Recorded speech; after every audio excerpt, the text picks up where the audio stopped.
السلام علیکم. آج کے پوڈ کاسٹ میں ہمارے ساتھ موجود ہیں پاکستان کے ڈیجیٹل میڈیا کی اہم ترین مذہبی شخصیت جن کے لاکھوں فالوورز ہیں تو لاکھوں ناقدین بھی موجود ہیں. The one and only engineer Muhammad Ali Mirza صاحب. السلام علیکم انجینئر صاحب, کیسے ہیں؟ جی وعلیکم السلام ورحمۃ اللہ وبرکاتہ. ولا حول ولا قوۃ الا باللہ. اللہم صلی علی محمد وعلی آل محمد. علی بھائی, آپ کو ہماری اکیڈمی میں ویلکم ہے. ماشاء اللہ تعالی ہم نے آپ کی وہ مفتی منیب الرحمان صاحب حفظہ اللہ تعالی کے ساتھ پوڈ کاسٹ دیکھی تھی. بڑی خوشی ہوئی کہ ان سے آپ نے جو اس حوالے سے کوشچن کیا جو ابھی تک منظر عام پہ نہیں آیا تھا. اچھا, ایک آپ نے ابھی ریسنٹلی دیکھا ہوگا کہ انجینئر محمد علی مرزا نے آپ کو مخاطب کیا اور کہا کہ آپ وہ شخصیت ہیں اہل سنت والجماعت میں جن سے وہ براہ راست مناظرہ کرنا چاہتے ہیں. آپ کا اس پر کوئی موقف نہیں آیا, کوئی آپ اس سلسلے میں بات کرنا چاہیں گے, کوئی میسج دینا؟ ہم ایسے لوگوں کو منہ نہیں لگاتے. اچھا. اور ہم اپنا موقف اپنے پلیٹ فارم سے پیش کرتے رہتے ہیں. ایسے لوگوں کو یہ شوق ہوتا ہے کہ یہ سب لوگ ہمارا نام لیں تو ہماری اور شہرت ہو اور لوگ متوجہ ہوں, تو اس لیے ان کی یہ خواہش کبھی پوری نہیں ہوگی. اور ہم اپنے پلیٹ فارم سے مثبت انداز میں اپنا پیغام پہنچاتے رہے ہیں, پہنچاتے رہتے ہیں, پہنچاتے رہیں گے. یہ جو پیشہ ور لوگ ہیں جن کو مناظرہ بازی کا بہت شوق ہے وہ اپنے دربار لگاتے رہیں, کوئی مسئلہ نہیں. اور آپ نے ہمیں اس تکلیف سے نجات دلائی جو ہمارے اسٹوڈنٹس بھی کہتے تھے کہ اگر آپ حق پہ ہیں تو ان کے ساتھ بیٹھیں. مفتی صاحب نے کرم فرمایا, انہوں نے اپنا موقف دے دیا. چلے اللہ جزا دے اس پہ. بالکل, آپ نے بلایا, بہت بہت شکریہ. اب سب سے پہلے ایک بات یہ کرتے ہیں کہ صاف صاف باتیں کریں گے. جی اللہ تعالیٰ جو بھی آپ کی سوچ ہے, جو بھی آپ کا بیانیہ ہے, جو بھی آپ کی فکر ہے, تھاٹس ہیں, وہ ہم صاف صاف اپنے ناظرین تک پہنچائیں گے. سب سے پہلے تو یہ بتائیے گا, پیشے کے اعتبار سے آپ انجینئر ہیں اور ڈیجیٹل میڈیا پر آپ ایک اسلامک اسکالر ہیں, علمی کتابی ہیں, توحید پرست ایک عالم کے طور پر نمودار ہوئے. یہ اتنا بڑا انقلاب کیسے آیا؟ انقلاب ایک دن میں تو نہیں آتا, ظاہر ہے کہ ایسا تو ہو ہی نہیں سکتا کہ ایک شخص رات کے وقت سوئے اور صبح وہ اس طرح گفتگو کرنا شروع کر دے کہ تمام مکاتب فکر کو الٹ کے رکھ دے. یہ پاسبل نہیں ہے. میرا بلٹ اپ جو ہے وہ بیسیکلی ایک پورے مذہبی گھرانے کے اندر ہوا ہے. بچپن ہی سے, اسکول لائف سے ہی میں مولانا الیاس قادری صاحب کی جو جماعت ہے دعوت اسلامی, اس کے ساتھ اٹیچ رہا ہوں. اور جب میں میٹرک میں تھا اس وقت بھی میں پگڑی باندھتا تھا, پھر ایف ایس سی میں بھی, پھر انجینئرنگ یونیورسٹی میں بھی میں مسلسل اسی جماعت کے ساتھ اٹیچ رہا ہوں. کتابیں پڑھنا میرا شوق تھا. صحیح. اور آہستہ آہستہ ظاہر ہے اس کے اوپر پورا ایک سمجھ لیں 30 سال کی پیچھے محنت ہے. صحیح. 1994 میں نے پہلی دفعہ دعوت اسلامی کے پلیٹ فارم سے درس و تدریس کا سلسلہ شروع کیا تھا. اور یہ جو درس و تدریس کا سلسلہ ہے ڈیجیٹل میڈیا پہ, یہ 2008 میں سٹارٹ ہوا. پراپر ریکارڈنگز جو سٹارٹ ہوئی ہیں وہ 2010 آنورڈ ہے. صحیح. اور الحمدللہ آپ کہہ سکتے ہیں کہ ڈیجیٹل میڈیا کے اوپر اگر کوئی پائنیئر ہے اس حوالے سے کہ مذہب کو اس طریقے سے ڈسکس کرنا ہے تو ہمارا پلیٹ فارم ہے. لیکن میں اس میں کریڈٹ ڈاکٹر عامر لیاقت صاحب کو ضرور دیتا ہوں. ہاں جی, رحمہ اللہ تعالیٰ. اس کی وجہ ہے کہ انہوں نے مین میڈیا چینلز کے اوپر پہلی دفعہ ریلیجن کو اس طریقے سے ڈسکس کیا کہ مختلف اسکول آف تھاٹس کے لوگوں کو ایک جگہ بٹھایا تاکہ لوگوں کو پتا چلے کہ اس معاملے میں اہل تشیع کی رائے کیا ہے, اس معاملے میں اہل حدیث کیسے سوچتے ہیں, اس معاملے میں اہل سنت کیسے سوچتے ہیں. ڈاکٹر عامر لیاقت صاحب سے پہلے مذہبی پروگرام اس طریقے سے نہیں ہوتے تھے. بس ایک کوئی حکومتی ملا ہوتا تھا, اسے لا کے پی ٹی وی پہ بٹھایا جاتا تھا. جب اس سے گورنمنٹ ناراض ہوتی تھی تو نیا بندہ ہائر کر لیتے تھے. اور یہ سلسلہ جاری تھا. جب یہ پرائیویٹ چینلز کا سلسلہ شروع ہوا اور عالم on line doctor Aamir Liaquat صاحب نے شروع کیا, اس کے بعد رمضان نشریات, تو عام لوگ جتنے ذوق و شوق کے ساتھ ڈرامے دیکھتے تھے, فلمیں دیکھتے تھے اور سیاسی ٹاک شوز دیکھتے تھے, اس سے زیادہ بڑھ کر انہوں نے مذہبی پروگراموں کو دیکھنا شروع کیا. بس اسی دوران ہماری بھی انٹری ہو گئی, اللہ کا شکر ہے. اور بول ٹی وی کے اوپر جو انہوں نے 2017 میں نشریات کی تھیں, جس میں انہوں نے مختلف مکاتب فکر کو سامنے بٹھایا اور اس کی ویورشپ ملینز میں گئی اور بڑے سخت کلمات دونوں طرف سے بولے جاتے تھے. کوکب نورانی صاحب کی طرف سے بھی, حنیف قریشی صاحب کی طرف سے, دوسری طرف خلیل الرحمان جاوید صاحب ان کی طرف سے, اہل حدیث کی طرف سے. تو وہ پورا جو پروگرام تھا, اس پروگرام میں جہاں مجھے جس کی جو خامی نظر آئی اس کو پھر میں نے ویڈیو میں ریکارڈ کروایا, اور وہاں سے ہماری دعوت کا قد کاٹ جو ہے وہ بلند ہونا شروع ہو گیا. اچھا اب ذرا یہ بتائیے گا کہ ایک زمانہ تھا کہ غامدی صاحب جو ہے وہ میڈیا پہ نمودار ہوئے, جو روایتی مذہبی سوچ تھی اس سے بالکل ہی مختلف انہوں نے سوچ جو ہے وہ عوام الناس کے سامنے پیش کی. کچھ لوگ کہتے ہیں کہ ان کو لانچ کیا گیا تھا. بہرحال انہوں نے اس طریقے سے اپنی مذہبی بات نہیں کری جس طریقے سے آپ کرتے ہیں, لیکن وہ کافی حد تک جو ہے وہ ہم نے دیکھا کہ چل نہیں سکی ان کی بات, اور پھر ان کو پاکستان چھوڑ کے باہر بھی جانا پڑا. اب ایک طبقہ یہ کہتا ہے کہ چونکہ وہ ناکام رہے, وہ کام نہیں کر سکے, تو اب جو علمی کتابی ہیں پھر وہ آپ نمودار ہوئے, تو اس الزام پر آپ کیا کہیں گے؟ پہلے تو میں یہ علمی کتابی کو ذرا بریف کر دوں. ہم کوئی علمی کتابی کسی فرقے کا نام نہیں ہے, یہ ہم نے ایک سلوگن کے طور پر بات رکھی ہوئی ہے. ہم مسلم ہیں الحمدللہ, اور ہم علمی کتابی بھی ہیں, ہم ربانی بھی ہیں, کونو ربانیین, اللہ والے بن جاؤ. ہم محمدی بھی ہیں الحمدللہ, ہم سنی بھی ہیں, ہم اصحاب الحدیث بھی ہیں. یہ ساری صفات ہیں, مسلم ہیں. دوسری بات, غامدی صاحب جو نظریات لے کر آئے ان کے کافی سارے نظریات اجماع امت سے ہٹ کر تھے. ہم انہیں اپنا استاد مانتے ہیں, ڈاکٹر سراج صاحب کو بھی, حالانکہ بالکل 180 ڈگری سوچ ہے, لیکن دونوں ہمارے استاد ہیں. صحیح ہے, کیونکہ ان سے علم حاصل کی رہی پراپرلی, یعنی ان کے سامنے بیٹھ کے نہیں, ان کی گفتگو کے ذریعے. ظاہر ہے انہوں نے اپنی زندگی کا جو نچوڑ ہے وہ ویڈیوز کی شکل میں یا کتابی شکل میں سامنے رکھا. بلکہ آپ کا ایک میں نے کلپ بھی دیکھا تھا جس میں آپ نے کہا تھا کہ غامدی صاحب سے میری بات ہوئی, میں نے کہا کہ میری داڑھی لے لیں. جی جی, اور اپنے ظاہر ہے ان میں بہت خوبیاں ہیں, اس میں کوئی شک نہیں ہے, وہ اپنی جگہ انسپریشن آپ کو غامدی صاحب سے رہی ہے. یعنی اس اعتبار سے کہ یہ والا جو ایک اخلاقی پہلو ہے ان کا. باقی ظاہر ہے کہ ڈاکٹر اسرار صاحب سے مجھے پیشن کے ساتھ گفتگو کو کنوے کرنا, اس میں میں ڈاکٹر اسرار صاحب کا جو انداز گفتگو ہے اس کو بہتر سمجھتا ہوں, کیونکہ وہ بات دل میں اترتی ہے, اور وہ جھلک آپ کو میرے اندر نظر بھی آئے گی قرآن کلاسز کے اندر بھی, اور وہ پیشن سارے کا سارا, اور وہ سنت سٹائل ہے. صحیح مسلم میں حدیث ہے, نبی الاسلام جب ممبر پر بیٹھتے تو آپ کی آواز بلند ہو جاتی, غصے میں اضافہ ہو جاتا, اور آنکھیں سرخ ہو جاتی جیسا کوئی جرنیل جو ہے اپنی فوج کو تیار کر رہا ہے. یہ 2005 نمبر حدیث ہے, اور اس حدیث کے راوی امام جعفر علیہ السلام ہے. انہوں نے اپنے والد امام باقر سے, اور انہوں نے جابر بن عبداللہ سے یہ حدیث سنی ہے صحیح مسلم میں. اب اس طرف واپس آ جائیں کہ لانچ والا معاملہ نہیں ہے. غامدی صاحب نے جو ملک چھوڑا ہے اس کے پیچھے علماء کا اختلاف نہیں ہے. بیسیکلی وہ نان سٹیٹ ایکٹرز جو ہیں ٹی ٹی پی, ان کے خلاف انہوں نے اس وقت آواز بلند کی تھی. ڈاکٹر طاہر القادری صاحب نے بھی کی, اس وجہ سے انہیں بھی ملک چھوڑنا پڑا. انہوں نے باقاعدہ ان کو خوارج ڈکلیئر کیا اور وہ پوری کتاب لکھی. اسی دوران کافی سارے علماء یہاں پہ شہید ہوئے, اور یہ غامدی صاحب نے خود بتایا کہ میں نے ملک کیوں چھوڑا ہے, کیونکہ انہیں بھی دھمکیاں مل رہی تھی. پھر ان کے مسجد کے نمازیوں نے کہا کہ آپ مسجد میں نماز نہ پڑھا کریں, آپ کی وجہ سے ہم بھی شہادت کے رتبے پہ پہنچ جائیں گے. وہ اختلاف یہ والا نہیں تھا جو انہوں نے علماء سے یا مکاتب فکر سے کیا. دوسری چیز ہم میں اور غامدی صاحب میں فرق یہ ہے کہ ہم نے کوئی ایک نظریہ بھی ایسا لانچ نہیں کیا جو ہم سے پہلے 1400 سال میں امت کا نظریہ نہ رہا ہو. کوئی نئی بات نہیں میں لے کے آیا. یعنی غامدی صاحب نئی بات یہ لے کے آئے کہ انہوں نے حیات مسیح اور نزول مسیح کا انکار کیا. میری ویڈیوز ہیں اس پہ, غامدی صاحب کے میں نے جو دلائل ہیں ان کو ریبٹل کیا. غامدی صاحب پردے کے معاملے میں آہستہ آہستہ بالکل ہی لبرل ہو گئے, اور میں پردے کے معاملے میں اسٹرکٹ ہوں. میں چہرے کے پردے کا بھی سختی سے قائل ہوں. اسی طریقے سے تیسری چیز داڑھی کے وہ حق میں تھے 80s میں, انہوں نے مضمون لکھا, وہ مضمون میں نے اپنی کئی ویڈیوز میں ڈسپلے بھی کروایا. اس کے بعد آہستہ آہستہ کرتے کرتے اب وہ بالکل سائڈ پہ چلے گئے. وہ کہتے ہیں اچھا کام ہے, اگر کوئی کر لے, نہیں کرتا تو یہ کوئی اوبلیگیٹری چیز نہیں ہے. میں بالکل اپوزٹ سمجھتا ہوں. میں علماء سے ہٹ کر داڑھی کو سنت نہیں فرض سمجھتا ہوں, کیونکہ داڑھی کا حکم قرآن میں آیا ہے, وَلَآمُرَنَّهُمْ فَلَيُغَيِّرُنَّ خَلْقَ اللَّهِ. شیطان نے کہا تھا کہ میں تیری مخلوق کو ابھاروں گا کہ وہ تیری تخلیق کو بدل دیں گے. اب مرد کو اللہ نے تخلیق میں یہ داڑھی دی ہے, مرد اگر اس کو شیو آف کرتا ہے نا تو وہ تخلیق کو بدل رہا ہے. اگر وہ اتنی داڑھی بھی رکھ لے کہ جس سے مرد و عورت کا فرق نظر آنا شروع ہو جائے تو اس نے فرض پورا کر لیا. مٹھی رکھنا چاہتا ہے افضل ہے, لیکن چھوٹی سی داڑھی بھی رکھ لی جس طرح آپ نے رکھی ہوئی ہے, اس کو تھوڑا سا اور بڑھا لیں کہ چہرے کی کھال چھپ جائے. ویسے غامدی صاحب کی بھی داڑھی ہے, ان کے نیچرل بال اتنے ہیں بالکل, ہاں, تو وہ فرض اس کا ادا ہو جائے گا. باقی بخاری مسلم میں بھی احادیث ہیں داڑیاں بڑھانے کا حکم ہے. تو میں نے اس اعتبار سے غامدی صاحب والا معاملہ اڈاپٹ نہیں کیا.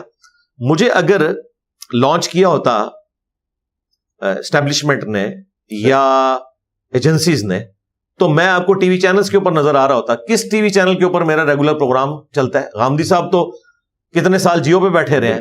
مجھے بتائیں, میرے سے تو صرف رمضان نشریات پہلی دفعہ ابھی ریکارڈنگ کی, اور وہ بھی میں نے ایک سمجھ لیں ان کے ساتھ اچھا تعلق تھا تو انہیں میں نے پروگرام دیے, وہ بھی اسٹوڈیو ریکارڈنگ انہوں نے ادھر آ کے کی. ورنہ تو پوڈ کاسٹ ایک آدھ پروگرام کو ریکارڈ کرتا ہے. ریگولر بیس پہ میرا پروگرام اس قابل ہی نہیں کہ وہ ٹی وی چینلز کے اوپر چل سکے, کیونکہ میں نے کسی مطلب فکر کو نہیں چھوڑنا.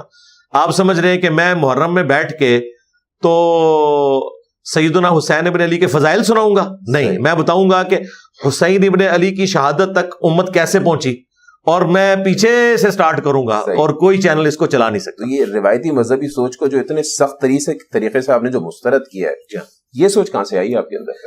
یہ اس لیے آئی کہ میں بالکل پہلے دوسری طرف تھا نا. اچھا. تو جس طرح حضرت عمر کو جب پتا چلا کہ کتنا بڑا فراڈ ہوا ہے ہمارے ساتھ, تو وہ دلیری کے ساتھ سامنے آ گئے. پھر ان کی حالت یہ تھی کہ یا رسول اللہ اجازت ہے میں اس کا گلا کاٹ دوں, وہ کوئی بھی ہو. ایون بدری صحابہ کے اوپر بھی انہوں نے تلوار تان لی. ابن ابی بلتا جو بخاری مسلم میں آتا ہے, جنہوں نے نبی علیہ السلام کی وہ مخبری کر دی تھی کفار مکہ کو, ان کا یا رسول اللہ اجازت ہے اس منافق کا گلا کاٹ دوں. آپ نے فرمایا بدری صاحب کی اللہ نے اگلی پچھلی غلطیاں معاف کر دی. جب مجھے پتا چلا کہ میں نے اپنی زندگی جس فرقے کو دی, جس اسکول آف تھاٹ کو دی, جس دین تصوف کو دی, صحیح, وہ سارے کا سارا قرآن و سنت کے مخالف ہے. تو میری طبیعت جو ہے نا وہ ایکسٹروورٹ ہے, میں اس طرح بیٹھنے والا نہیں ہوں. یہ میری نیچرل طبیعت ہے. یہ طبیعت غامدی صاحب کی نہیں ہو سکتی, اس لیے وہ آپ کو بڑے دھیمے مزاج میں نظر آتے ہیں اور لوگ ان کی تعریف بھی کرتے ہیں. وہ نیچرلی ویسے بنائے گئے ہیں. ہاں, وہ اس طرح بول بھی نہیں سکتے. ڈاکٹر اسرار صاحب کو وہ نہیں بنا سکتے آپ, حضرت عمر کو ابوبکر نہیں بنا سکتے, ابوبکر کو عمر نہیں بنا سکتے. تنقیدی عنصر بھی بڑا زیادہ ہے آپ کی تحریک میں. آپ جو بھی بات کرتے ہیں بہت زیادہ سخت طریقے سے کرتے ہیں اور بھرپور تنقید کرتے ہیں. ہاں, لیکن اللہ کا شکر ہے میں کسی کو گالی نہیں دیتا. صحیح. میں کسی کو یہ نہیں کہتا یہ مرتد ہے, میں کسی کو نہیں کہتا سورند سور, یہ میں کسی کو نہیں کہتا. میں کسی کو شیطانی لشکر نہیں کہتا.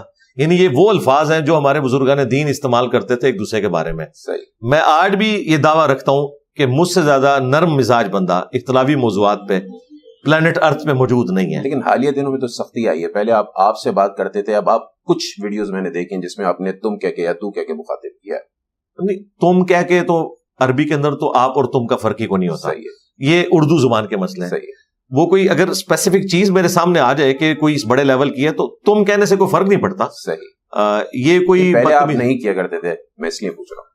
یہ کوئی اگر آپ مثال آپ دیں گے تو پتا چل جائے گا. آمنے سامنے کوئی ایسے بات ہوئی ہو تو مجھے بتائیے. میرا تو خیال نہیں ہے کہ میں اس لیول پہ اتروں کہ میں آمنے سامنے کسی سے تو تڑا کروں. اس طرح جنرل ویڈیوز کی بات کر رہا تھا. اچھا خیر, اچھا وہ ہوتا ہے تھرڈ پرسن کے اس میں بات ہو رہی ہو, یہ کوئی قابل گرفت چیز نہیں ہے. ہاں, قابل گرفت چیز یہ ہے کہ قرآن و سنت کی روشنی میں اگر کوئی چیز ایسی ہے جو میں بیان کر رہا ہوں یا کسی کے بارے میں ویسے الفاظ یوز کر رہا ہوں, جو لوگ ہمیں اس قسم کے درس دیتے ہیں ان کے سارے بزرگ یہی کچھ کرتے رہے جو ہم نہیں کر رہے. مثلا احمد بریلوی صاحب نے دیوبندیوں کو ڈکلیئر کیا ہے کہ یہ مرتد ہیں, واجب القتل ہیں, ان کا ذبیحہ حلال نہیں ہے. تو میں نے تو نہیں کہا, میں تو ساروں کا ذبیحہ کھاتا ہوں, ساروں کے پیچھے نمازیں پڑھتا ہوں. اس کے جواب میں المحند اڈ المفند میں خلیل احمد سہارنپوری دیوبندی نے کہا کہ احمد بریلوی ان کی پوری جماعت شیطانی لشکر ہے. میں تو یہ نہیں کہتا ہوں, میں کہتا ہوں مجھے اختلاف ہے, میں نمازیں ان کے پیچھے پڑھتا ہوں, اللہ کا شکر ہے. تو مجھ سے زیادہ سافٹ بندہ کوئی نہیں ہے جی, اللہ کا شکر ہے الحمدللہ. اچھا, ابھی آپ نے جیسے کہا کہ بھائی ان کا ذبیحہ بھی حلال میرے نزدیک ہے, نمازیں بھی پڑھنا چاہیے, بلکہ آپ اس کی تلقین بھی کرتے ہیں اپنے اسٹوڈنٹس کو.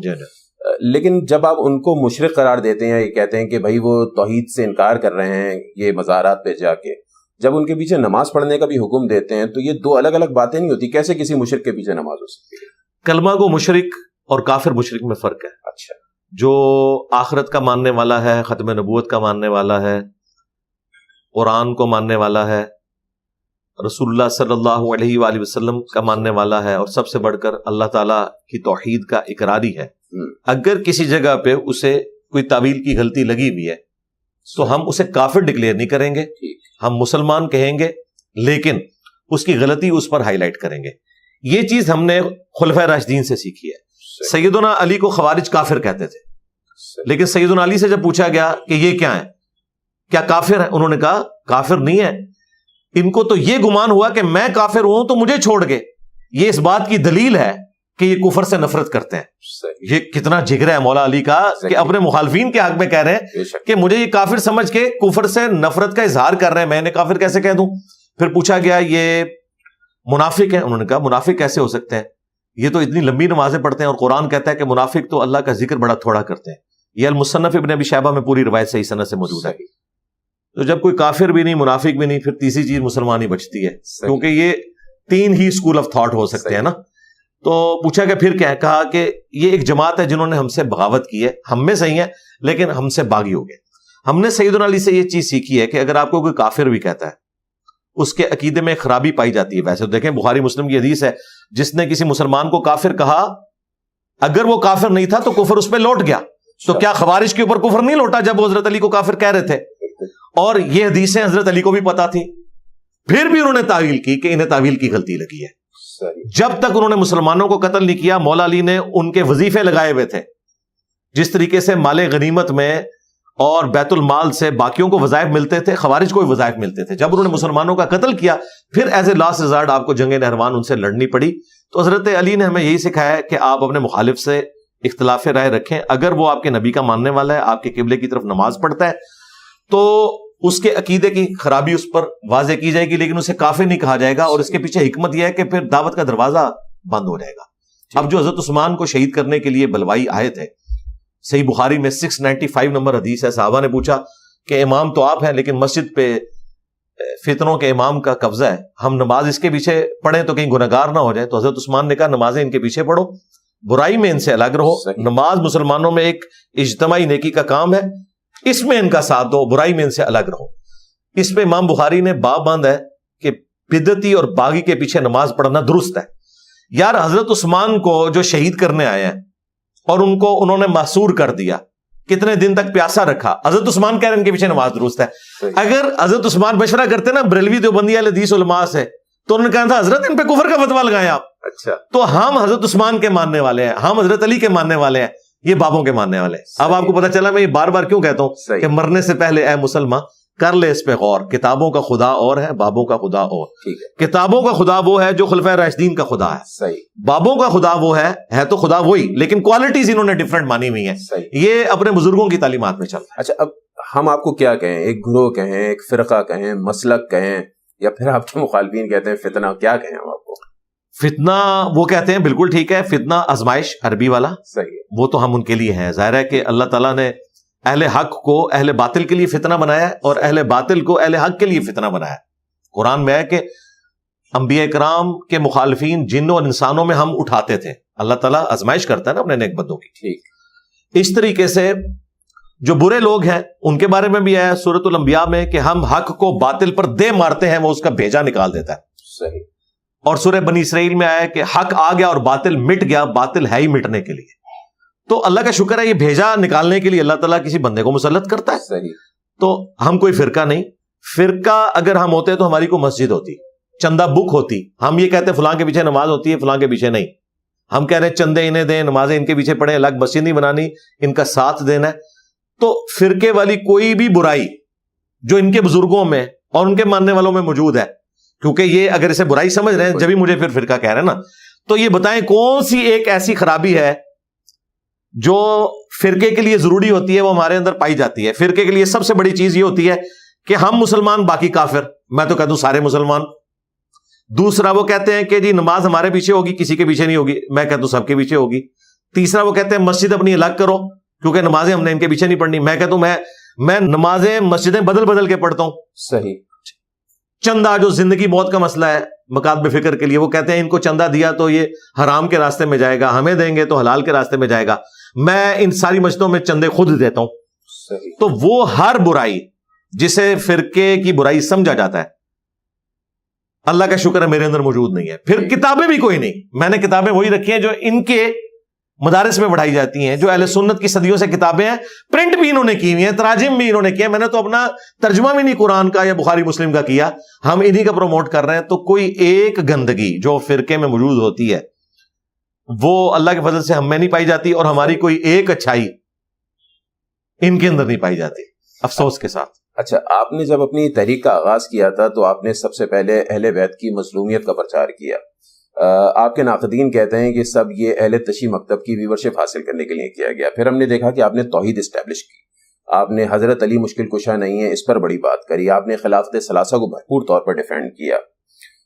تو یہ سب ایک کیا پری پلان طریقے سے آپ نے کیا تھا؟ کیا مطلب اس کے پیچھے؟ نہیں، پری پلان کچھ نہیں تھا، یہ حساتی طور پہ ہوتا گیا. جیسے جیسے فتنے سامنے آئے نا، تو میں چونکہ سوشل میڈیا پہ بیٹھا ہوا تھا، میں دیکھتا تھا کہ اس وقت یہ ایشو برننگ ہے. آج بھی میں کرنٹ افیئر کے اوپر بولا ہوں، 8-10 کرنٹ افیئر میں نے کور کیے ہیں. اچھا جی، آرمی چیف نے جو ابھی یہ علماء سے خطاب کیا ہے، میں نے وہ 12 پوائنٹس 1.5 گھنٹے میں کور کیے ہیں. پھر بنگلہ دیش کی جو ریولوشن اس وقت آئی ہے سو کالڈ، اس کو میں نے کور کیا ہے. یو کے میں جو رائٹس ہو رہے ہیں اس کو کور کیا ہے. فلسطین کا ایشو کور کیا ہے. یہ ساری چیزیں تو یہ شروع سے میں کر رہا ہوں، کرنٹ افیئر کے اوپر میں گفتگو کرتا تھا. یہ کہنا کہ میں نے اہل البیت کے دفاع سے اسٹارٹ کیا ہے، نہیں، میں نے اسٹارٹ ہی توحید سے لیا ہے. میری ویڈیوز کی اپلوڈنگ ڈیٹس یوٹیوب پہ موجود ہیں. قرآن کلاسز میری 2010 اکتوبر میں اپلوڈ ہونی شروع ہوئی تھی. پہلی کلاس ہی میری دیکھ لیں تو اس میں ہی بالکل تلوار کی طرح ننگی توحید بیان ہوئی ہوئی ہے، اور اہل بیت کی وہ غدیر خون کی حدیث بھی اس میں بیان ہوئی ہوئی ہے. یہ ہوا 2010 میں، بلکہ 2011 کے اندر. 10 دسمبر 2011 کو میں نے لیکچر ریکارڈ کروایا حسینیت اور یزیدیت کا تحقیقی جائزہ. ان دنوں ڈاکٹر ذاکر نائک کی وہ ویڈیو کافی وائرل تھی جس میں انہوں نے یزید کو رضی اللہ عنہ کہا اور کانسٹنٹائن کی جو بشارت ہے وہ فٹ کر دی. تو میں نے اس کو ریبٹل کیا کہ بھئی یہ ابن تیمیہ کو غلطی لگی تھی. میں نے صحیح بخاری سے سنن ابی داؤد سے ثابت کیا کہ اس میں بشارت فٹ نہیں ہوتی، اور وہ میرا پہلا لیکچر تھا اہل بیت کے دفاع پر. اس میں بھی میں نے توحید کو اسی طریقے سے بیان کیا ہوا. تو میں نے کسی کو خوش کرنے کے لیے نہیں کیا، ورنہ اگر میں خوش کرنے کے لیے کرتا تو یہ سارے خوش ہوتے ہیں نا مجھ سے. مجھے بتائیں کوئی فرقہ مکمل طور پہ خوش ہے مجھ سے؟ اگر کوئی کہتا ہے جی مجھ سے اہل حدیث خوش ہیں، تو سب سے زیادہ اہل حدیث کی ویڈیوز ہیں میرے خلاف. اگر وہ کہتا ہے بریلوی خوش ہیں، تو بریلوی تو میرے اوپر 5-6 دفعہ مرڈر اٹیمپٹ کروا چکے ہیں. اگر کوئی دیوبندیوں کی بات کرتا ہے تو دیوبندیوں کے مفتی جس طریقے سے میرے بارے میں گفتگو کرتے ہیں، سینکڑوں ویڈیوز رکھی ہوئی ہیں. اگر کوئی اہل تشیع کی بات کرتا ہے تو ان کی بھی درجنوں ویڈیوز رکھی ہوئی ہیں. ایون قادیانیوں کی طرف مجھے انہوں نے منسوب کیا، اس بندے کو جو غلام احمد قادیانی کو بھی دجال کہتا ہے اور چشتی رسول اللہ تھانوی رسول اللہ کا دفاع کرنے والوں کو بھی دجال سمجھتا ہے.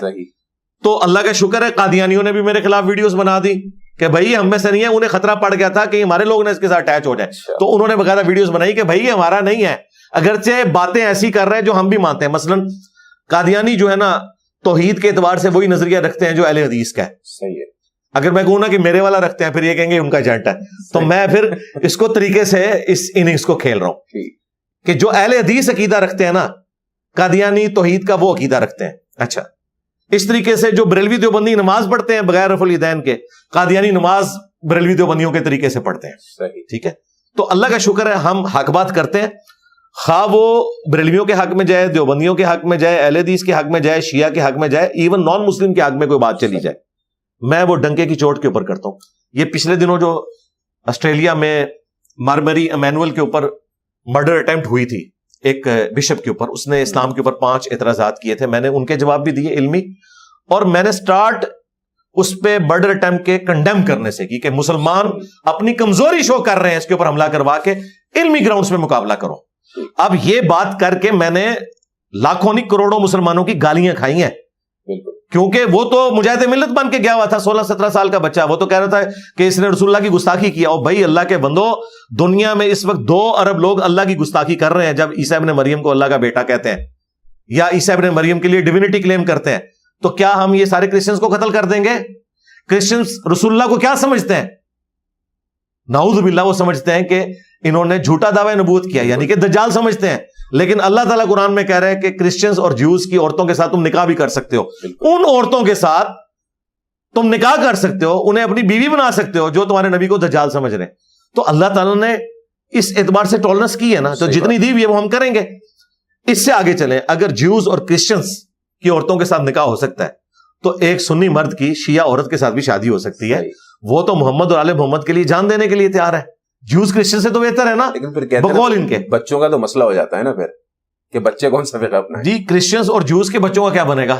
ادھر سے بھی تو بچے ہو رہے ہیں نا. نہیں، اس میں تو پھر یہ ایک شرط ہوتی ہے نا کہ بچے نہیں، کوئی شرط نہیں، نہیں کوئی ایسی شرط نہیں. وہ تو لے کے چلنا ہے، باپ کا کام ہے کہ وہ ڈومیننسی والا معاملہ کر رہا ہے وہ کرے گا. اور دوسرا مجھے بتائیں، یہاں تو مولویوں کے بچے کیا بن کے نکل رہے ہیں؟ صحیح. انہوں نے کیا تربیت میں کسر چھوڑ رکھی تھی؟ کیا کچھ کرتے ہیں مولویوں کے بچے سوائے ان کے کہ جو سیٹ اپنے باپ کی سنبھال رہے ہوں، ادروائز تو اللہ معافی دے ان کا جو کردار ہے وہ آپ لوگوں کے سامنے ہے، باقیوں کو شرمندہ کرتا ہے. اچھا اب ذرا یہ بتائیے گا، ابھی حالیہ میں نے ایک کلپ آپ کا دیکھا جس میں آپ نے کہا کہ دنیا میں ایسا کوئی سنی نہیں جس کے اندر ناسبیت نہ پائی جاتی ہے، اور دنیا میں ایسا کوئی شیعہ نہیں جس کے اندر رافضیت نہ پائی جاتی ہے. یہ بہت بڑا الزام نہیں ہے؟ ہاں جی، لیکن میں نے اسے بریف کیا تھا پارشلی. اچھا، کسی نہ کسی درجے میں کہیں تحت الشعور کے اندر موجود ہوگی. ہاں، ہماری ویڈیوز کے بعد اب اللہ کا شکر ہے ہزاروں نہیں لاکھوں ایسے سنی ہیں جن میں نہ رافضیت ہے نہ ناسبیت ہے، لیکن ہم سے پہلے ایسا نہیں تھا. ہاں، اس میں پہلا جو بارش کا قطرہ ثابت ہوئے ہیں مولانا مودودی ہوئے ہیں. انہوں نے تھنک آؤٹ آف باکس کیا، خلافت و ملوکیت لکھی، پھر ان کے مشن کو مولانا اسحاق صاحب آگے لے کے چلے اس حوالے سے. لیکن ہم نے اس کو جس طریقے سے بکش فارم میں، چونکہ میں میکینیکل انجینئر ہوں اور انجینئر یونیورسٹی میں نوٹس میں اپنی کلاس کے بنایا کرتا تھا، آج بھی میرے نوٹس چلتے ہیں. یعنی مجھے اللہ تعالیٰ نے یہ صلاحیت دی تھی کہ میں نوٹس بنا سکتا تھا، اور میں نے اس کو پھر اس میں بھی امپلیمنٹ کیا. اور قرآن و سنت کو بھی اسی طریقے سے کمپیریٹیو اسٹڈی کر کے میں نے پوائنٹ ٹو پوائنٹ ڈسکس کرنا شروع کیا، ایک ایک چیز پبلکلی ڈسپلے کروائی، اور اس کی وجہ سے اب یہ ٹالرنس آنا شروع ہوئی. ورنہ یہ حقیقت بات ہے، ہم بھی خود سنی رہے ہیں، ہمیں پتہ ہے کسی نہ کسی درجے میں ناسبیت موجود ہوتی ہے.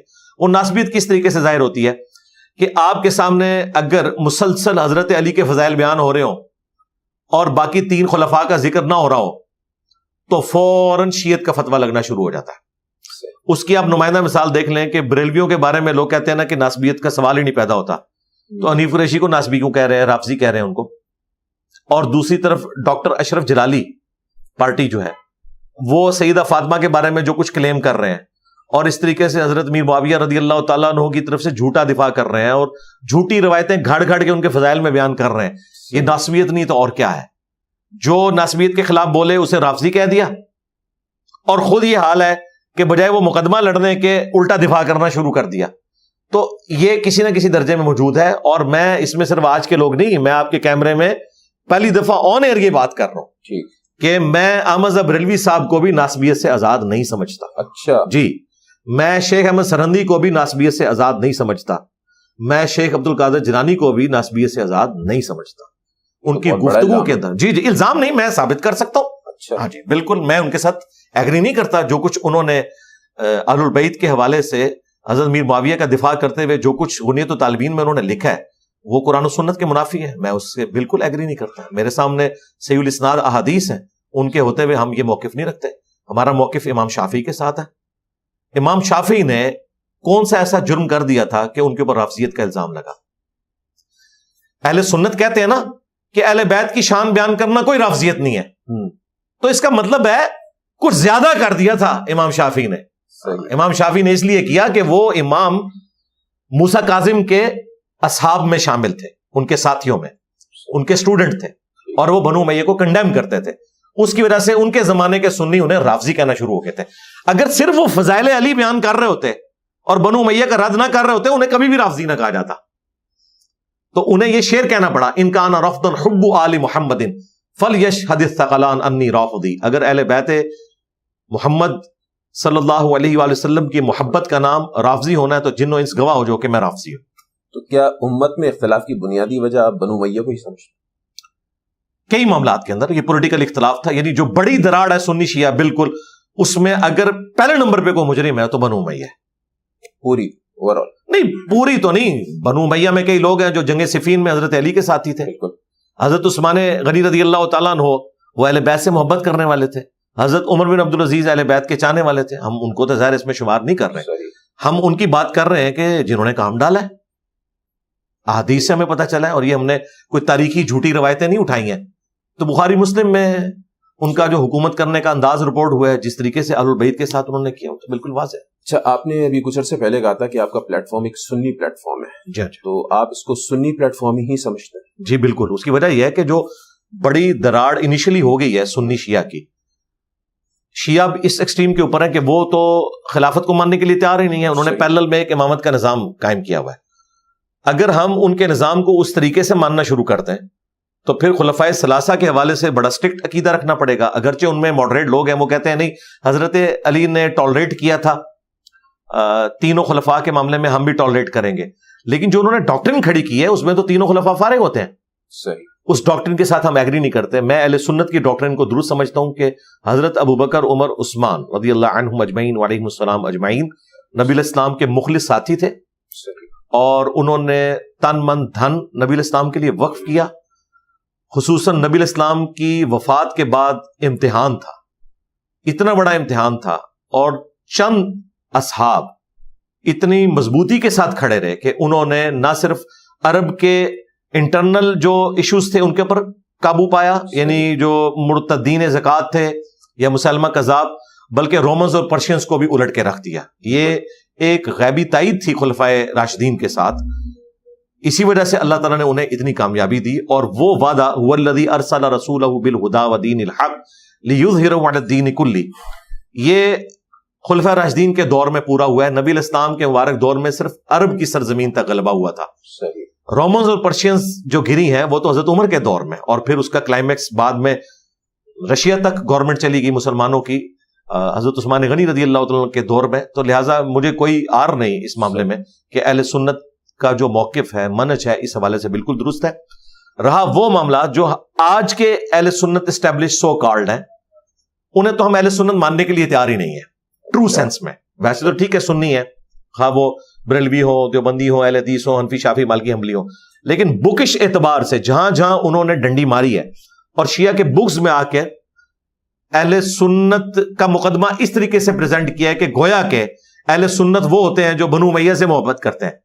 یہی وہ بات ہے جو تسویہ ما بین سنی و شیعہ میں پیر میر علی شاہ صاحب نے مقدمے میں لکھا ہے کہ میں کتاب کیوں لکھ رہا ہوں، کیونکہ اہل سنت میں یہ بیماری آ گئی ہے کہ وہ سمجھتے ہیں کہ بنو امیہ سے محبت کرنا جو ہے یہ سنیت کی نشانی ہے. انہوں نے کہا کہ اہل سنت کب سے اتنے شقی ہو گئے، شقی کا لفظ انہوں نے کہا اہل سنت بدبخت نہیں ہوئے کہ بنو امیہ سے محبت کریں اہل بیت کے مقابلے پہ. تو پھر انہوں نے وہ کتاب لکھی. تو ہم بکش اعتبار سے اپنے آپ کو سنی سمجھتے ہیں. سنی سے قطعاً کوئی یہ نہ سمجھے کہ انڈیا کے 2 شہروں کے نام کے اوپر جو فرقے بنے ہیں بریلی اور دیوبند، ہم وہ والی سنیت کی بات کر رہے ہیں. ہم اس سنیت کی بات کر رہے ہیں جس کے علم بردار جو تھے امام بخاری تھے، امام مسلم تھے، ٹھیک ہے، امام حنیفہ تھے، امام شافعی تھے، امام مالک تھے، احمد بن حنبل تھے، وہ بڑے بڑے ائمہ.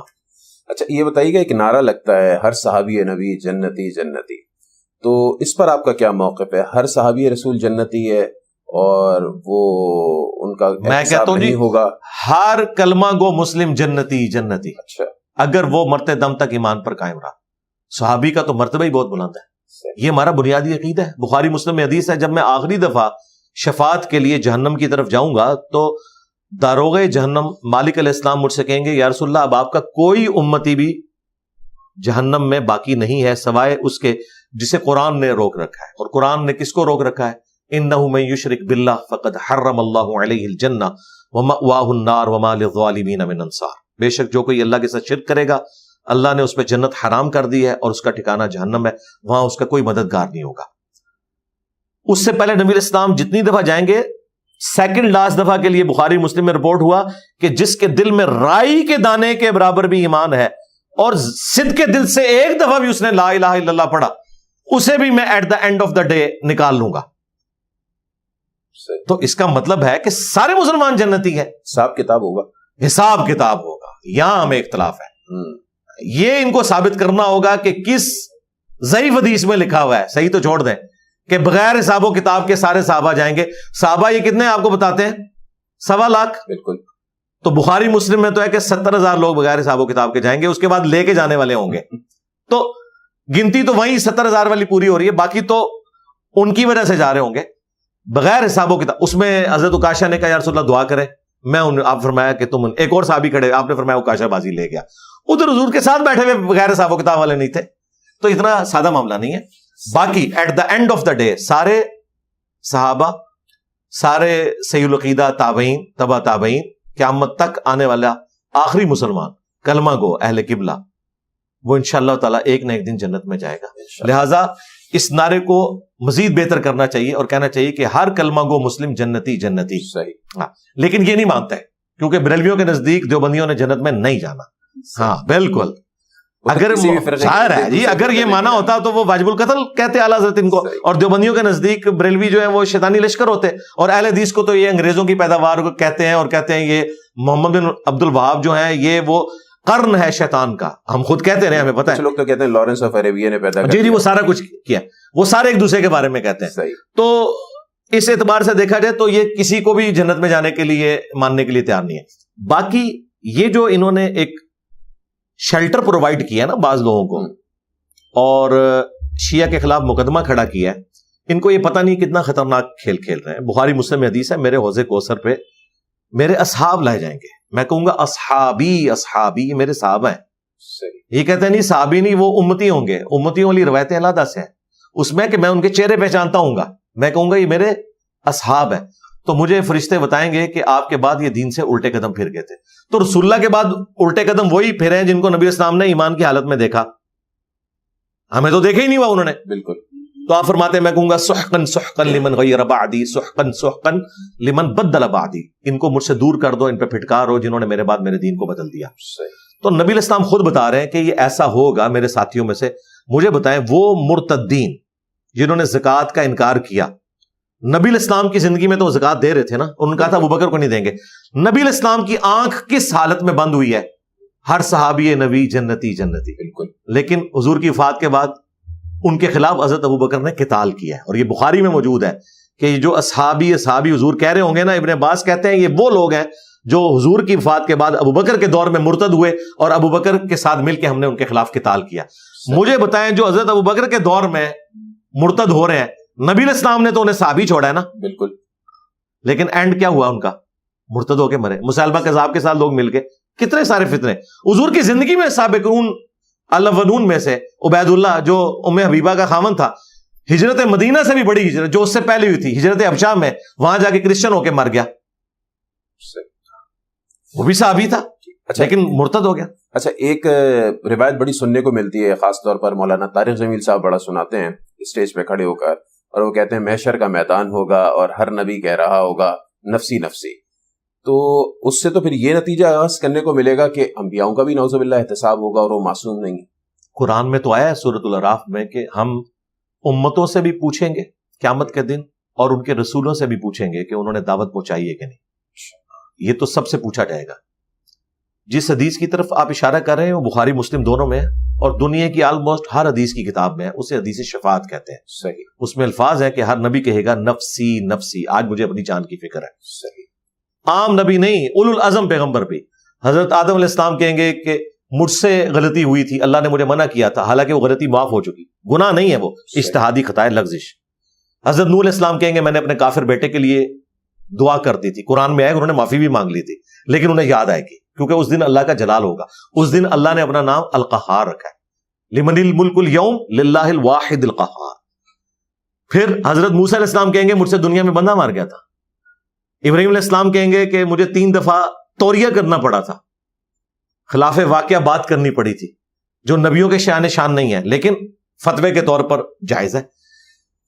اینڈ پہ حضرت عیسیٰ ابن مریم کے پاس جب لوگ جائیں گے نا تو وہ کہیں گے آج ایک شخص ہے جس کو اللہ نے امان دی ہے اور اس کی اگلی اور پچھلی ساری خطائیں معاف کرتی ہیں. یہ بھی الفاظ ہے، گناہ نہیں خطائیں.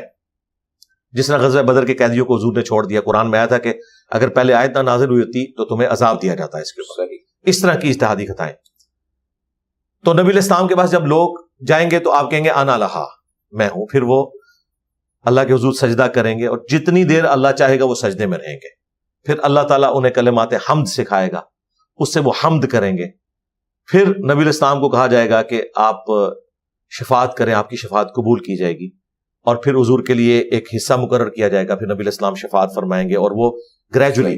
پھر بخاری مسلم کے الفاظ ہیں جب شفاعت کا دروازہ اللہ تعالیٰ کھولے گا نا میرے ہاتھوں پر، پھر باقی انبیاء بھی، فرشتے بھی اور نیک لوگ بھی شفاعت کریں گے. ہم بزرگان دین کی شفاعت کے قائل ہیں، لیکن ان بزرگوں کی جنہوں نے توحید کی دعوت دی، جنہوں نے اپنی عبادت کروائی، اپنے ناموں کے کلمے پڑھوائے، اپنے سامنے جھکایا لوگوں کو، وہ تو اپنی مغفرت بھی ان کی ہو جائے تو بڑی بات ہے. یہ ان بزرگان دین کی بات ہے. یہ پوچھیں کہ وہ کون ہے بزرگان دین، میں کہوں گا امام بخاری. صحیح. یہ کہتے ہیں جی آگے بتائیں، ہم کہتے ہیں امام مسلم، کہتے ہیں آگے بتائیں، ہم کہتے ہیں امام ترمذی. وہ آگے سے چاہتے ہیں ہم 14ویں صدی کے لوگوں کے نام لیں، اور یہ اکثر آپ سنتے ہیں نا، کہتے ہیں کہ جی آپ اپنے بزرگ پرانے بتائیں، ہم کہتے ہیں یہ، وہ کہتے ہیں بیچ والے بتائیں. بیچ میں تو میرے بھائی اگر میں ان مولویوں سے پوچھوں کہ اپنے لکڑ دادے کا نام بتاؤ تو بتا لیں گے، لیکن ہم مانیں گے کہ ہے تھا کوئی. بھائی اس زمانے میں بھی کوئی انجینئر ہوں گے، ہمارے پاس تو ٹریک ریکارڈ موجود نہیں، لیکن ہر زمانے میں اہل حق رہے ہیں اللہ کے فضل سے. اچھا، آپ اپنی توانائیاں میکسیمم جو ہے وہ شیعہ ہوں، سنی ہوں، بریلوی ہوں، دیوبندی ہوں، ان کو مسلم کتابی یا توحید پرست جو ہے وہ کنورٹ کرنے کی کوشش کرتے ہیں. نان مسلمز کے لیے آپ کچھ زیادہ بات نہیں کرتے ہیں کہ ان کے لیے جو ہے وہ دعوت دین ہو، ان کو اسلام کے دائرے میں لایا جائے. نان مسلمز کے حوالے سے سب سے زیادہ میری ویڈیوز ہیں، لیکن دکھتا نہیں ہے نا کہ ایسا ہو. دکھتا کیوں نہیں ہے مجھے بتائیے، میں آپ کو بتاتا ہوں دکھتا ہے کیوں نہیں دکھتا. دھروو راٹھی نے اسلام کے حوالے سے کچھ چیزیں ہائی لائٹ کی اپنی کم علمی کی وجہ سے، تو میں نے اس کا جواب دیا. ملینز آف پیپل نے وہ ویڈیوز دیکھی ہیں میری. اس وقت یہ مولوی کدھر تھے جو ہمیں یہ مشورہ دیتے تھے آپ غیر مسلموں پہ کام کریں، ان کی کمپیٹنسی نہیں تھی جواب دیتے. پچھلے دنوں ماربری مینول نے 5 اعتراضات کیے ہیں قرآن کے اوپر، رسول اللہ کے اوپر، میں نے جواب دیا، وہ تو کسی نے جواب نہیں دیا. ایتھیسٹ کے حوالے سے میری اکا دکا نہیں درجنوں ویڈیوز ریکارڈ ہیں. نان مسلمز کے حوالے سے درجنوں ویڈیوز ریکارڈ ہیں. نان مسلمز کے ساتھ ہمارے کوئی زیادہ مسائل نہیں ہیں، صحیح، ان کے ساتھ بھی مسئلہ توحید کا ہی ہے. کرسچنز کے ساتھ بھی بیسک مسئلہ توحید کا ہے. بالکل. اچھا، جوز کے ساتھ بھی ہمارا جو مین مسئلہ ہے وہ رسول اللہ کی ذات کے اوپر ہے. ان کے ساتھ حاضر و ناظر، علم غیب، یہ مسائل تو نہیں ہے. اچھا، اس کے بعد ہندوؤں کے ساتھ بھی ہمارا مسئلہ توحید کے اوپر، تو توحید کے اوپر میں بات کرتا ہوں. ایتھیسٹ کے ساتھ ہمارا توحید کے اوپر مسئلہ ہے، خدا کا وہ ڈینائل کرتے ہیں، تو میں علمی دلائل کے ذریعے، سائنٹیفک فیکٹس کے ذریعے انہیں جواب دیتا ہوں. ہدایہ وکٹری چینل پہ جائیں، یہ لوگ کہتے ہیں نا جی یہ مولویوں کی تصویریں لگا کے ویوز لیتا ہے، اس پہ میری درجنوں ویڈیوز ہیں، کسی ایک میں بھی کسی مولوی کی تصویر نہیں ہے، صرف میری تصویر لگی ہوئی ہے، وہاں پہ ویوز ملینز میں ہے، اور اس کے تھمب نیل بھی انگلش میں بنے ہوئے ہیں، انگلش سب ٹائٹل کے ساتھ نان مسلم کو دعوت دی ہوئی ہے. یہ توحید والا جو فیکٹر ہے، ڈاکٹر اسرار رحمۃ اللہ علیہ بھی اس پر بڑا فوکس کیا کرتے تھے، لیکن آپ آل آؤٹ جاتے ہیں ڈیجیٹل میڈیا پہ، آپ کا بڑا سخت موقف ہوتا ہے. موقف سخت نہیں ہوتا، واضح ہوتا ہے. واضح ہوتا ہے لیکن بہت زیادہ مطلب جی اگر دیکھیں جب اتنی سینسٹیو چیز ہے، قرآن میں ایک ہی گناہ رپورٹ ہوا ہے 2 دفعہ ایک سورت میں، سورہ النساء آیت نمبر 48 اور 116، ان اللہ لا یغفر ان یشرک بہ ویغفر ما دون ذلک لمن یشاء. قیامت کے دن اللہ تعالیٰ ایک گناہ ایسا ہے جو نہیں بخشے گا. دنیا میں اگر کوئی توبہ کر لے بخش دے گا، اور وہ ہے شرک. اس کے سوا جتنے گناہ ہیں جس کے لیے چاہے گا معاف کر دے گا. مسلم شریف میں حدیث ہے، اگر میرا بندہ زمین و آسمان گناہوں کے بھر کے لے آئے اور اس نے مجھ سے شرک نہ کیا ہوا، تو میں اس سے مغفرت کے ساتھ ملاقات کروں گا. شرک is the most sensitive issue in the sight of Allah. یہ کائنات کی پیدائش کا مقصد کیا ہے؟ توحید. انبیاء دنیا میں کیا کرنے آئے ہیں؟ اپنا تعارف کروانے آئے ہیں کیا؟ اللہ کا. توحید ہی تو ہے کائنات کا مقصد. انبیاء کے آنے کا مقصد کیا ہے؟ اہل البیت نے جو قربانیاں دی ہیں، حضرت حسین ابن علی نے جو گلا کٹایا کربلا میں توحید کی خاطر. بالکل ٹھیک ہے. اب میں بڑی سخت بات کرنے لگا ہوں. توحید اللہ کو اتنی پیاری ہے کہ اللہ نے اپنے پیاروں کے گلے اترتے ہوئے دیکھے ہیں توحید کی خاطر.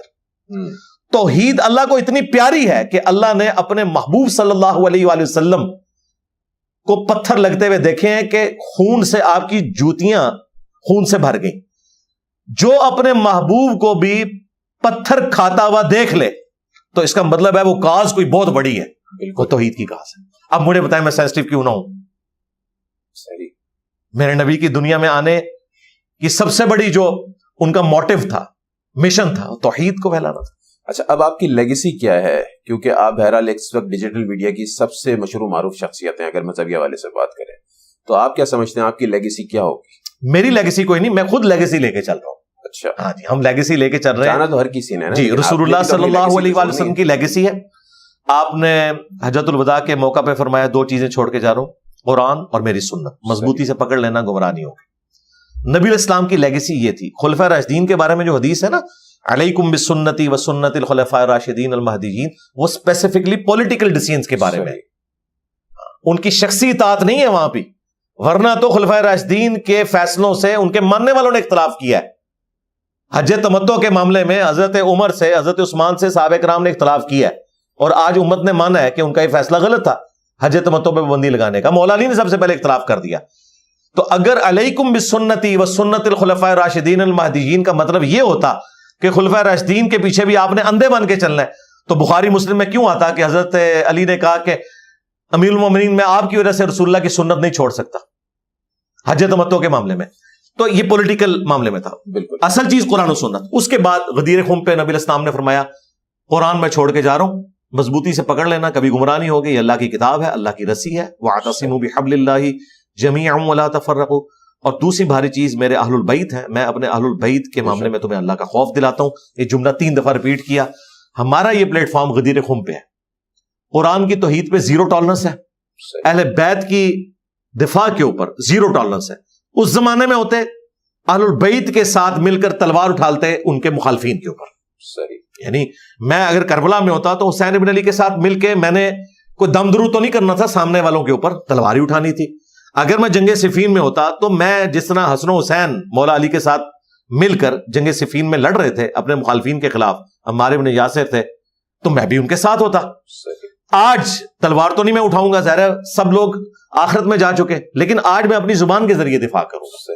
یہ نبی الاسلام نے قیامت تک وصیت کی تھی کہ میں تمہیں اہل بیت کے معاملے میں اللہ کا خوف دلاتا ہوں، یعنی ان کے ساتھ اس نے سلوک کرنا ہے. اس زمانے میں اس نے سلوک تھا ان کے ساتھ آپ فزیکلی ساتھ دیتے، آج اس نے سلوک یہ ہے کہ ان کا دفاع کریں اور جو لوگ ان کے مخالفین ہیں ان کو لوگوں کے سامنے ایکسپوز کریں. اچھا اب ذرا چلے مناظرے کی طرف آ جاتے ہیں. اس حوالے سے کنٹروورسی بہت کریٹ ہو چکی ہے. ہم نے دیکھا کہ آپ کی اکیڈمی کے باہر جو ہے وہ مفتی طارق مسعود صاحب ماضی میں آئے، انہوں نے کہا کہ میں مناظرہ کرنا چاہتا ہوں، آپ نے انکار کر دیا. ان کا یہ موقف تھا. پھر اس کے بعد ہم نے مفتی حنیف قریشی صاحب کو دیکھا، وہ حالیہ دنوں میں آئے، آپ نے ان کے ساتھ مناظرہ کرنے سے انکار کر دیا. آپ کا موقف ہے کہ میں چھوٹوں سے نہیں کروں گا، بڑوں سے مناظرہ کروں گا. ہماری حالیہ پوڈ کاسٹ میں مفتی منیب الرحمان صاحب جن سے آپ نے مناظرہ کرنے کا کہا تھا کہ اگر کروں گا تو ان سے کروں گا، تو انہوں نے کیٹیگوریکلی ڈینائی کر دیا. تو میرے خیال میں اب یہ بات ختم نہیں ہو جانی چاہیے. جی ختم کر دیا. کیا فائدہ ہے؟ بالکل میں آپ کو سیکنڈ کرتا ہوں، ختم کر دیا، میں نے چیپٹر کلوز کر دیا. کیونکہ میں یہی چاہتا ہوں جی سب ظاہر ہے کلوز ہو گیا نا چیپٹر، بڑے سامنے آ نہیں رہے. دیکھیں مفتی منیب الرحمان صاحب نے آپ کی پوڈ کاسٹ میں کہا کہ ہم ایسے لوگوں کو منہ نہیں لگاتے. صحیح. اچھا ایک آپ نے ابھی ریسنٹلی دیکھا ہوگا کہ انجینئر محمد علی مرزا نے آپ کو مخاطب کیا اور کہا کہ آپ وہ شخصیت ہیں اہل سنت والجماعت میں جن سے وہ براہ راست مناظرہ کرنا چاہتے ہیں. آپ کا اس پر کوئی موقف نہیں آیا؟ کوئی آپ اس سلسلے میں بات کرنا چاہیں گے، کوئی میسج دینا؟ ہم ایسے لوگوں کو منہ نہیں لگاتے. اچھا. اور ہم اپنا موقف اپنے پلیٹ فارم سے پیش کرتے رہتے ہیں. ایسے لوگوں کو یہ شوق ہوتا ہے کہ یہ سب لوگ ہمارا نام لیں تو ہماری اور شہرت ہو اور لوگ متوجہ ہوں، تو اس لیے ان کی یہ خواہش کبھی پوری نہیں ہوگی. اور ہم اپنے پلیٹ فارم سے مثبت انداز میں اپنا پیغام پہنچاتے رہے ہیں، پہنچاتے رہتے ہیں، پہنچاتے رہیں گے. یہ جو پیشہ ور لوگ ہیں جن کو مناظرہ بازی کا بہت شوق ہے، وہ اپنے دربار لگاتے رہیں، کوئی مسئلہ نہیں. اس کا مطلب آپ کو پتا کیا ہے؟ اس کا مطلب یہ ہے کہ کوئی اتنا بڑا فتنہ نہیں ہے کہ میں ایسے سر پہ سوار کر لوں. ورنہ مجھے بتائیں جس طرح ان کے چھوٹو ہمیں کہہ رہے تھے کہ اس زمانے میں مرزا سینئر تھا اور پیر میر علی شاہ صاحب نکلے اور یہ مرزا جونیئر ہے تو ہم نکلے ہیں، تو بھائی پھر پیر میر علی شاہ صاحب کے لیول کا اس وقت تو مفتی منیب الرحمان ہے اور اس نے مجھے کلین چٹ دے دیا. ان کا ان کو منہ لگانے کے لیے جس طرح باقی لوگ بھی اپنا کام کر رہے ہیں یہ بھی کرتا رہے. مجھے انہوں نے ڈگری دی ہے کہ اس کے کوئی قائد و نظریات اس قابل نہیں کہ میں اسے منہ لگا کے تو میں اسے کنفرنٹ کروں. صرف علمی اختلاف جس طرح وہ کرتا ہے میں بھی جواب دے لوں گا. جس طرح ہم کو ایگزسٹ کر رہے ہیں یہ بھی کو ایگزسٹ کرے. قادیانیوں کے کیس میں اس وقت مسلمانوں نے یہ نہیں کیا تھا، سارے اکٹھے ہوئے تھے، ان کا تھا کہ ان کے ساتھ ہم کو ایگزسٹ نہیں کریں گے. اسی وجہ سے پھر انہیں پاکستان کے آئین میں نان مسلم ڈکلیئر کیا گیا اور ان کی اعلانیہ تبلیغ پہ پابندی لگائی گئی. الحمدللہ میں اعلانیہ تبلیغ کر رہا ہوں، یہ اس بات کا ثبوت ہے کہ الحمدللہ میں ختم نبوت کا مشن لے کے چل رہا ہوں. اور یہ بھی لوگ مانتے ہیں کہ ختم نبوت پہ صرف انجینئر صاحب کام کر رہے ہیں، کیونکہ وہ صرف غلام احمد قادیانی دجال تک نہیں رہے بلکہ ہمارے بابوں نے بھی جو اپنے ناموں کے کلمے پڑھائے تھے ان کو بھی انہوں نے ایکسپوز کیا. مفتی صاحب کو اس بات کا پتہ ہے. رہا یہ جو مناظروں والا سلسلہ ہے، بالکل میں اب اس کی ڈیٹیلز میں جاؤں گا ہی نہیں. میں بھی یہی کہتا ہوں کہ یہ چیپٹر کلوز ہو گیا. کرنا بھی چاہیں گے تو آپ نہیں کریں گے. نہیں، بڑے آئیں گے تو ہم تو ان کو یہاں بٹھائیں گے نا، ہم انہیں ریسپیکٹ دیں گے، ہمارے لیے آنر ہے. کیوں؟ اس میں مجھے فائدہ ہے. دیکھیں بڑے کے ساتھ بیٹھنے کا مجھے یہ فائدہ ہے کہ بڑے کی ویورشپ بھلے ہزاروں میں ہو، سینکڑوں میں ہو، لیکن پریکٹیکلی وہ لاکھوں علماء کا امام ہے اور کروڑوں کی پبلک کا امام ہے. بڑا جب یہاں بیٹھے گا اور ہم اس کو علمی طور پر جواب دیں گے تو اس کی ویڈیوز تو لاکھوں نے نہیں دیکھنی, میری ویڈیو جانی ہے ملینز میں, اور میں کہوں گا کہ یہ تھا نا تمہارا ٹارزن, دیکھ لو ہم نے اس کے ساتھ کیا کیا ہے. اب ادھر کوئی گھسنے کی کوشش بھی نہ کرے, آپ کا ٹارزن گرا دیا. دیکھیں جب جیلم سٹی کی ٹیم آسٹریلیا کی قومی ٹیم کو ہرا دے تو پھر پیچھے تو بات ہی ختم ہو گئی نا. صحیح. لیکن یہاں پہ یہ معاملہ نہیں ہے کہ جیلم کی ٹیم ہے, یہ کہتے ہیں کہ اس نے ایک فرقہ لانچ کیا, تو for the sake of argument نعوذ باللہ اس اسکول آف تھاٹ کا ہیڈ تو میں ہوا نا, تو ہیڈ پھر ہیڈ سے بیٹھے گا, چھوٹے کے ساتھ نہیں بیٹھے گا.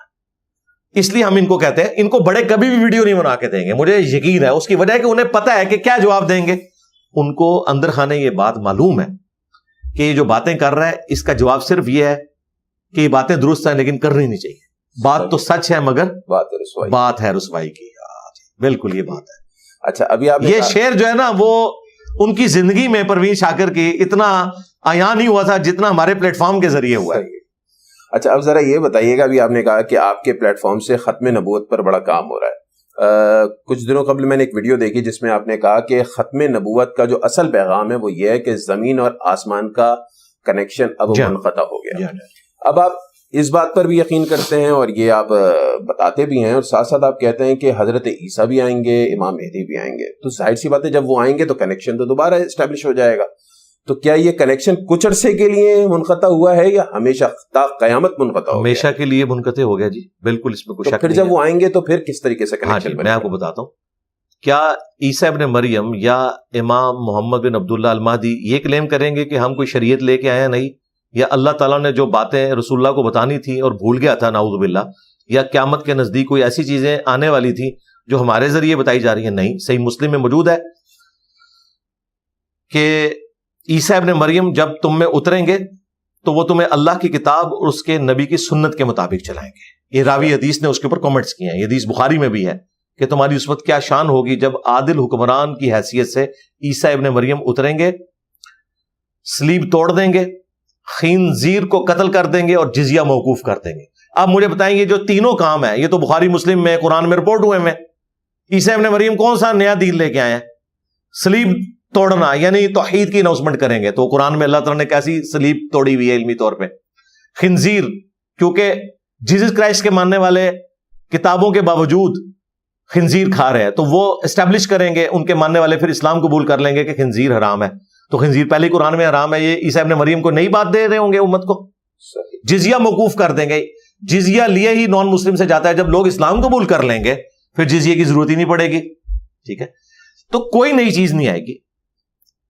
غلام احمد قادیانی دجال نے جو اپنے آپ کو امتی نبی ڈکلیئر کیا اور ختم نبوت کی احادیث اور آیت مبارکہ سورۃ الاحزاب اس کی جو انٹرپریٹیشن اس نے غلط کی, ترجمہ ٹھیک کیا, انٹرپریٹیشن غلط کی. یہ انٹرپریٹیشن اگر حضرت ابوبکر صدیق رضی اللہ تعالیٰ عنہ نے اس طریقے سے کی ہوتی تو مسلمہ کذاب کے خلاف جنگ نہ لڑی جاتی. ہاں بالکل کلیئر کٹ. باقی آسمان اور زمین کا جو رشتہ منقطع ہے وہ بالکل واضح ہے.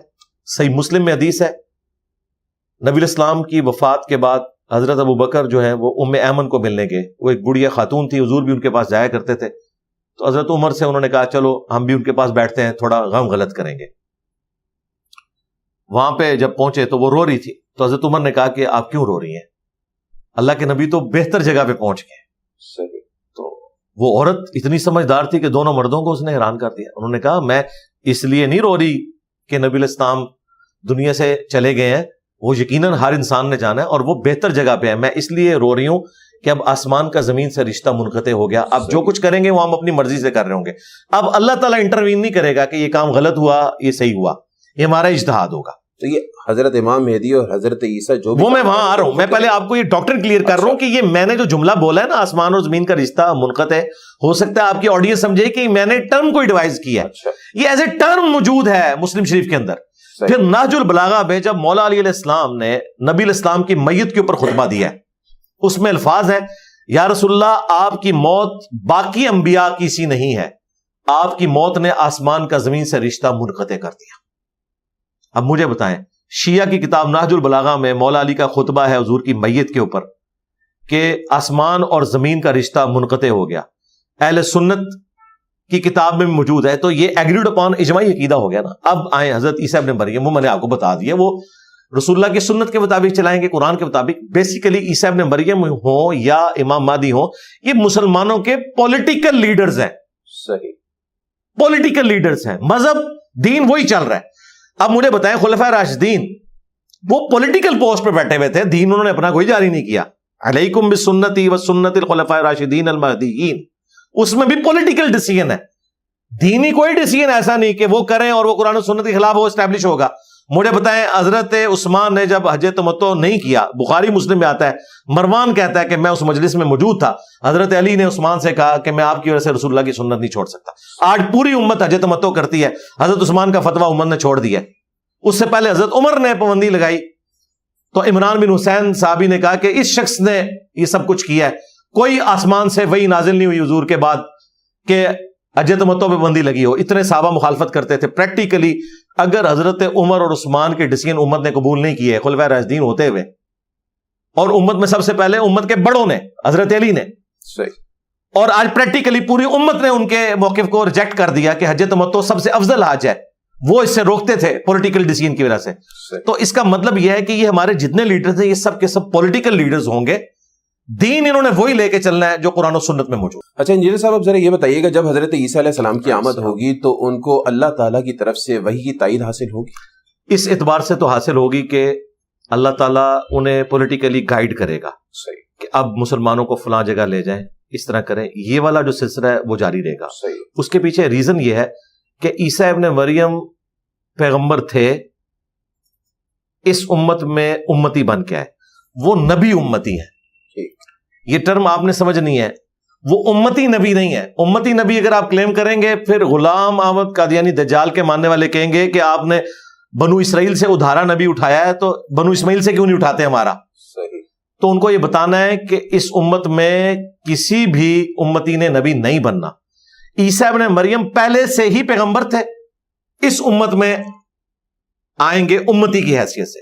صحیح. چونکہ اللہ تعالیٰ جس کو نبی بناتا ہے اس سے نبوت نہیں چھینتا, تو نبوت تو ان کی باقی ہے. اس کی وجہ سے ان کا اللہ تعالیٰ کے ساتھ جو رشتہ ہے وہ اپنی جگہ, ان کا دنیا میں اترنا ہی معجزانہ ہے. مطلب وہ پیدا ہو کے تو نہیں آئیں گے, وہ تو آسمانوں سے دو فرشتوں کے سہارے جو ہے وہ دمشق کے مینار پہ اتریں گے. صحیح مسلم میں ہے کہ 2 زرد چادریں پہنی ہوئی ہوں گی, نیچے تامد اور اوپر وہ, تو اس طریقے سے, اور اقامت ہو چکی ہوگی, اور مسلمانوں کا امام کہے گا آپ نماز پڑھائیں, وہ کہیں گے کہ نہیں تم نماز پڑھاؤ, ان کے پیچھے نماز پڑھیں گے. اس کے بعد عیسیٰ ابن مریم بھی نمازیں پڑھائیں گے.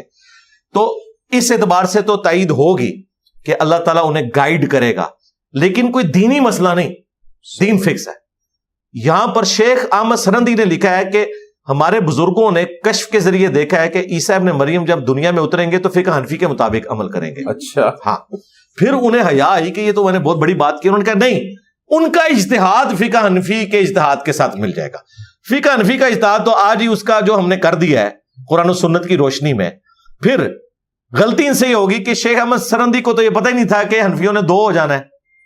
صحیح. اب کوئی نیا بابا آئے گا نا, وہ پھر اس میں نئی بات ٹھوکے گا کہ وہ فقہ حنفیہ بریلویہ کے مطابق عمل کریں گے, کیونکہ دیوبندیہ کے مطابق تو عمل کر نہیں سکتے.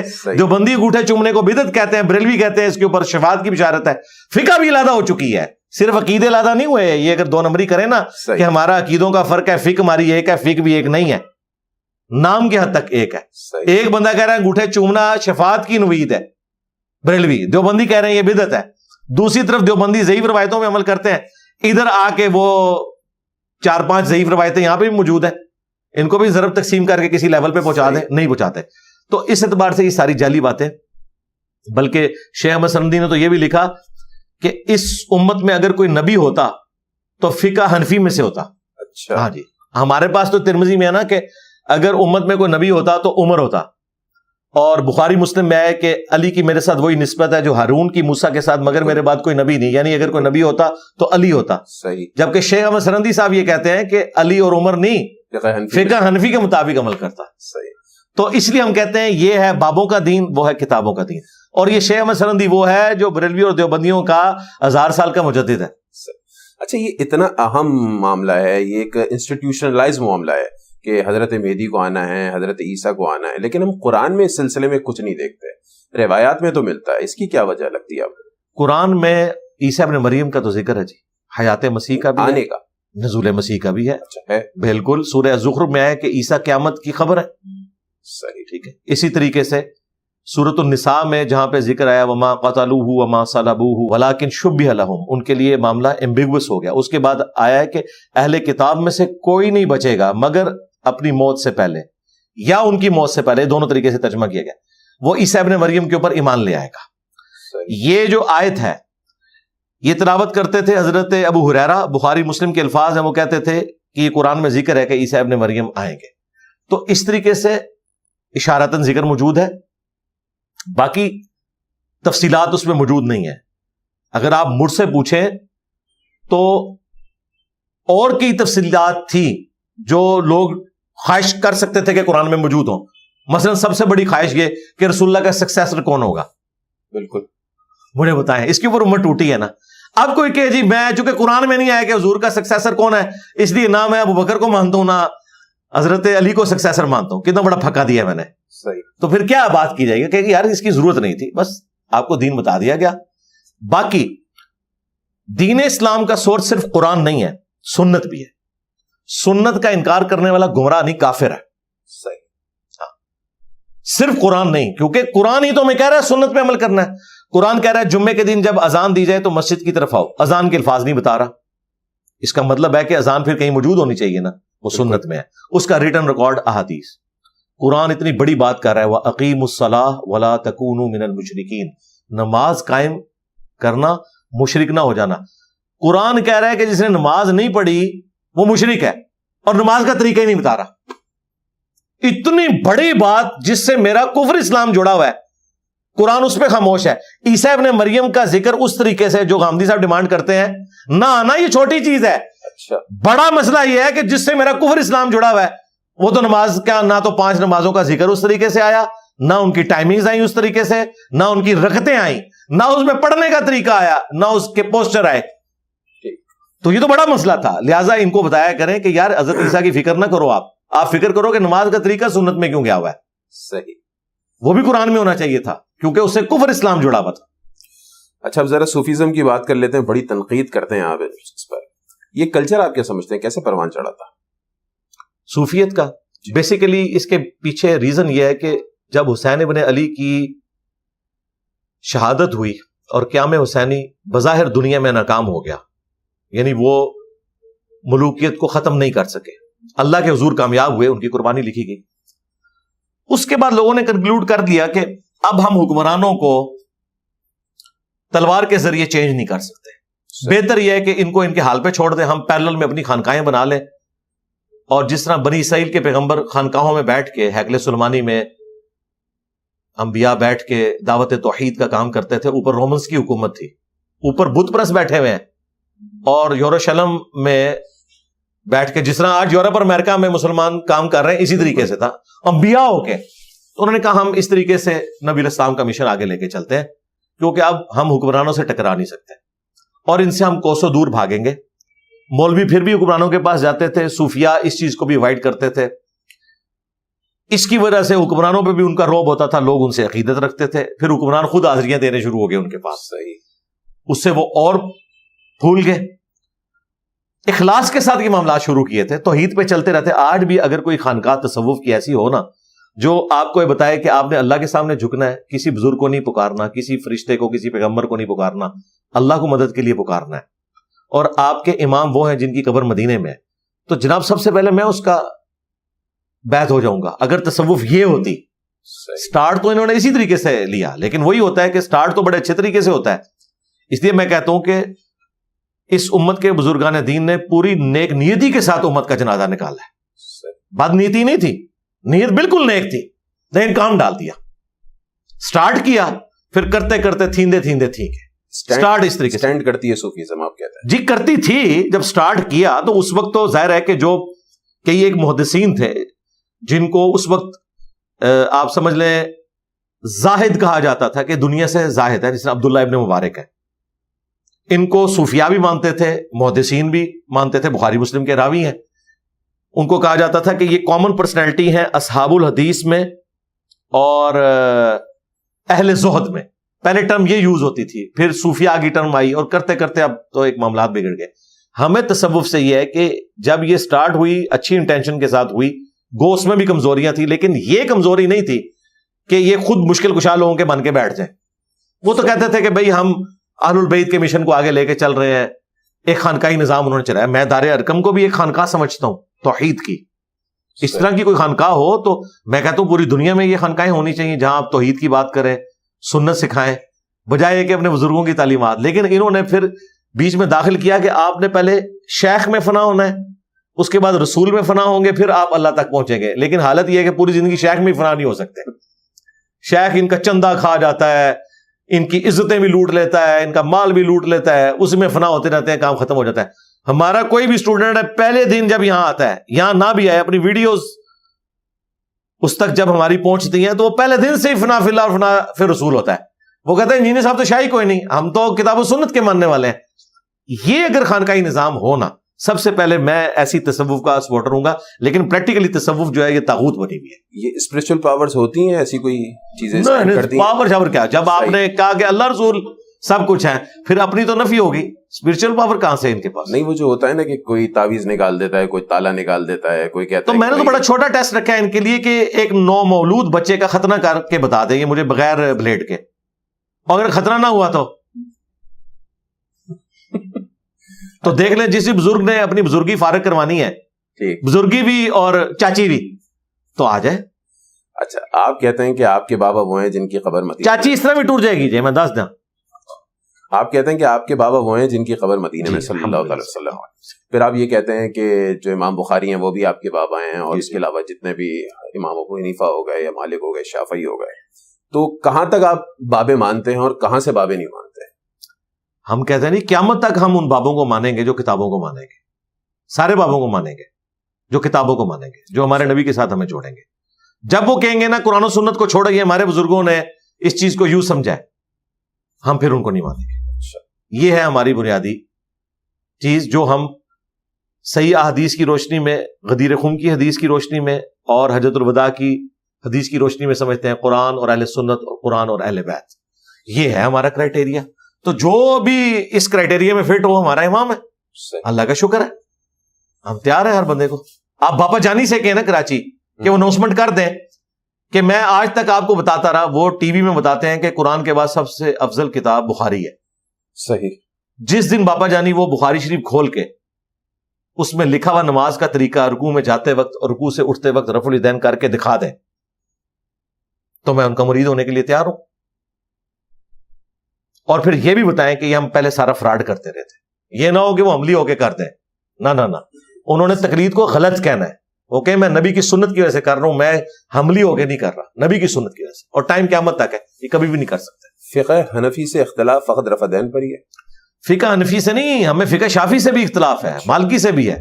امام حنیفہ، امام شافعی، امام بن حنبل، امام مالک سے اختلاف نہیں ہے. مجھے بتائیں، جب 2 ارب کے قریب کرسچنز عیسیٰ ابن مریم کو خدا کا بیٹا کہتے ہیں اور ہم اس کے مقابلے پہ قرآن کی آیت پڑھتے ہیں کہ عیسیٰ ان کی ماں روٹی کھانے کے محتاج تھے، تو کیا ہم حضرت عیسیٰ کی توہین کر رہے ہوتے ہیں؟ کیا ہمیں وہم بھی آیا؟ لیکن کرسچن سے پوچھیں نا، وہ کہتے ہیں توہین کرتے ہیں. ہمیں وہم بھی نہیں آتا. بالکل اس طریقے سے جب ہم حنفیوں اور شافیوں کی اور مالکیوں کی کمزوریاں ہائی لائٹ کرتے ہیں، ہمیں وہم بھی نہیں آتا کہ ہم امام شافعی کو برا کہہ رہے ہیں. ان کے نام کے اوپر جو فرقہ کھڑے کیے، مجھے بتائیں 400 سال تک، 1517 سے 1917 تک انہوں نے کعبے میں 4 مصلے 4 اماموں کے نام پہ ڈالے. کیا وہ امام اجازت دیں گے کہ آپ 4 مصلے ڈالو؟ اور پھر یہ ڈھونگ رچاؤ کہ چاروں امام حق پہ ہیں. چاروں حق پہ ہیں تو چلو ایک مصلہ رکھو، ایک نماز شافعی پڑھا لے، ایک حنبلی پڑھا لے، 4 پیرلل میں مصلے، سارے اپنی اپنی جماعتیں کریں. اور سٹارٹ کب ہوا؟ سلطنت عثمانیہ نے 1517 میں. نبی الاسلام دنیا سے گئے ہیں 632 میں. 632 سے لے کر 1517 تک 900 سال تک جنہوں نے 4 مصلے نہیں ڈالے، وہ بہتر مسلمان تھے یا بعد والے بہتر مسلمان ہیں؟ ہم ان مسلمانوں کی طرف جا رہے ہیں. یہ کہہ رہے ہیں ہمارے بزرگوں کا انکار کرتا ہے، یہ نئی بات. ہم پرانے بزرگوں کو مانتے ہیں، ان کے سارے بزرگ درمیانے ہیں. تو پھر تقلید غلط ہے؟ ظاہر ہے تقلید تو بالکل فراڈ ہے، اندھے بن کے کسی کے پیچھے چلنا. ان سے بھی پوچھ لیں.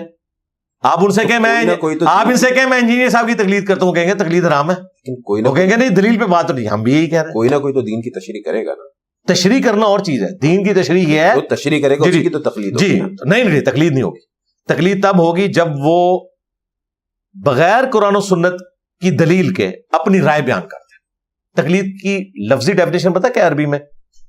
بغیر دلیل کے کسی کی گفتگو کو ایکسپٹ کر لینا, اس کے عقیدے کو مان لینا. بالکل.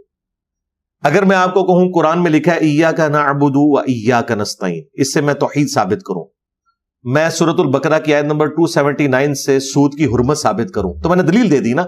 اب آپ 279 جب سورہ بقرہ کی فالو کر رہے ہیں تو کیا آپ میری تقلید کر رہے ہیں؟ نہیں, میں نے آپ کو قرآن سے. ہاں, یہ والی اگر تقلید ہونا تو سب سے پہلے ہم کرنے کے لیے تیار ہیں. یہ تو یہ کر ہی نہیں رہے.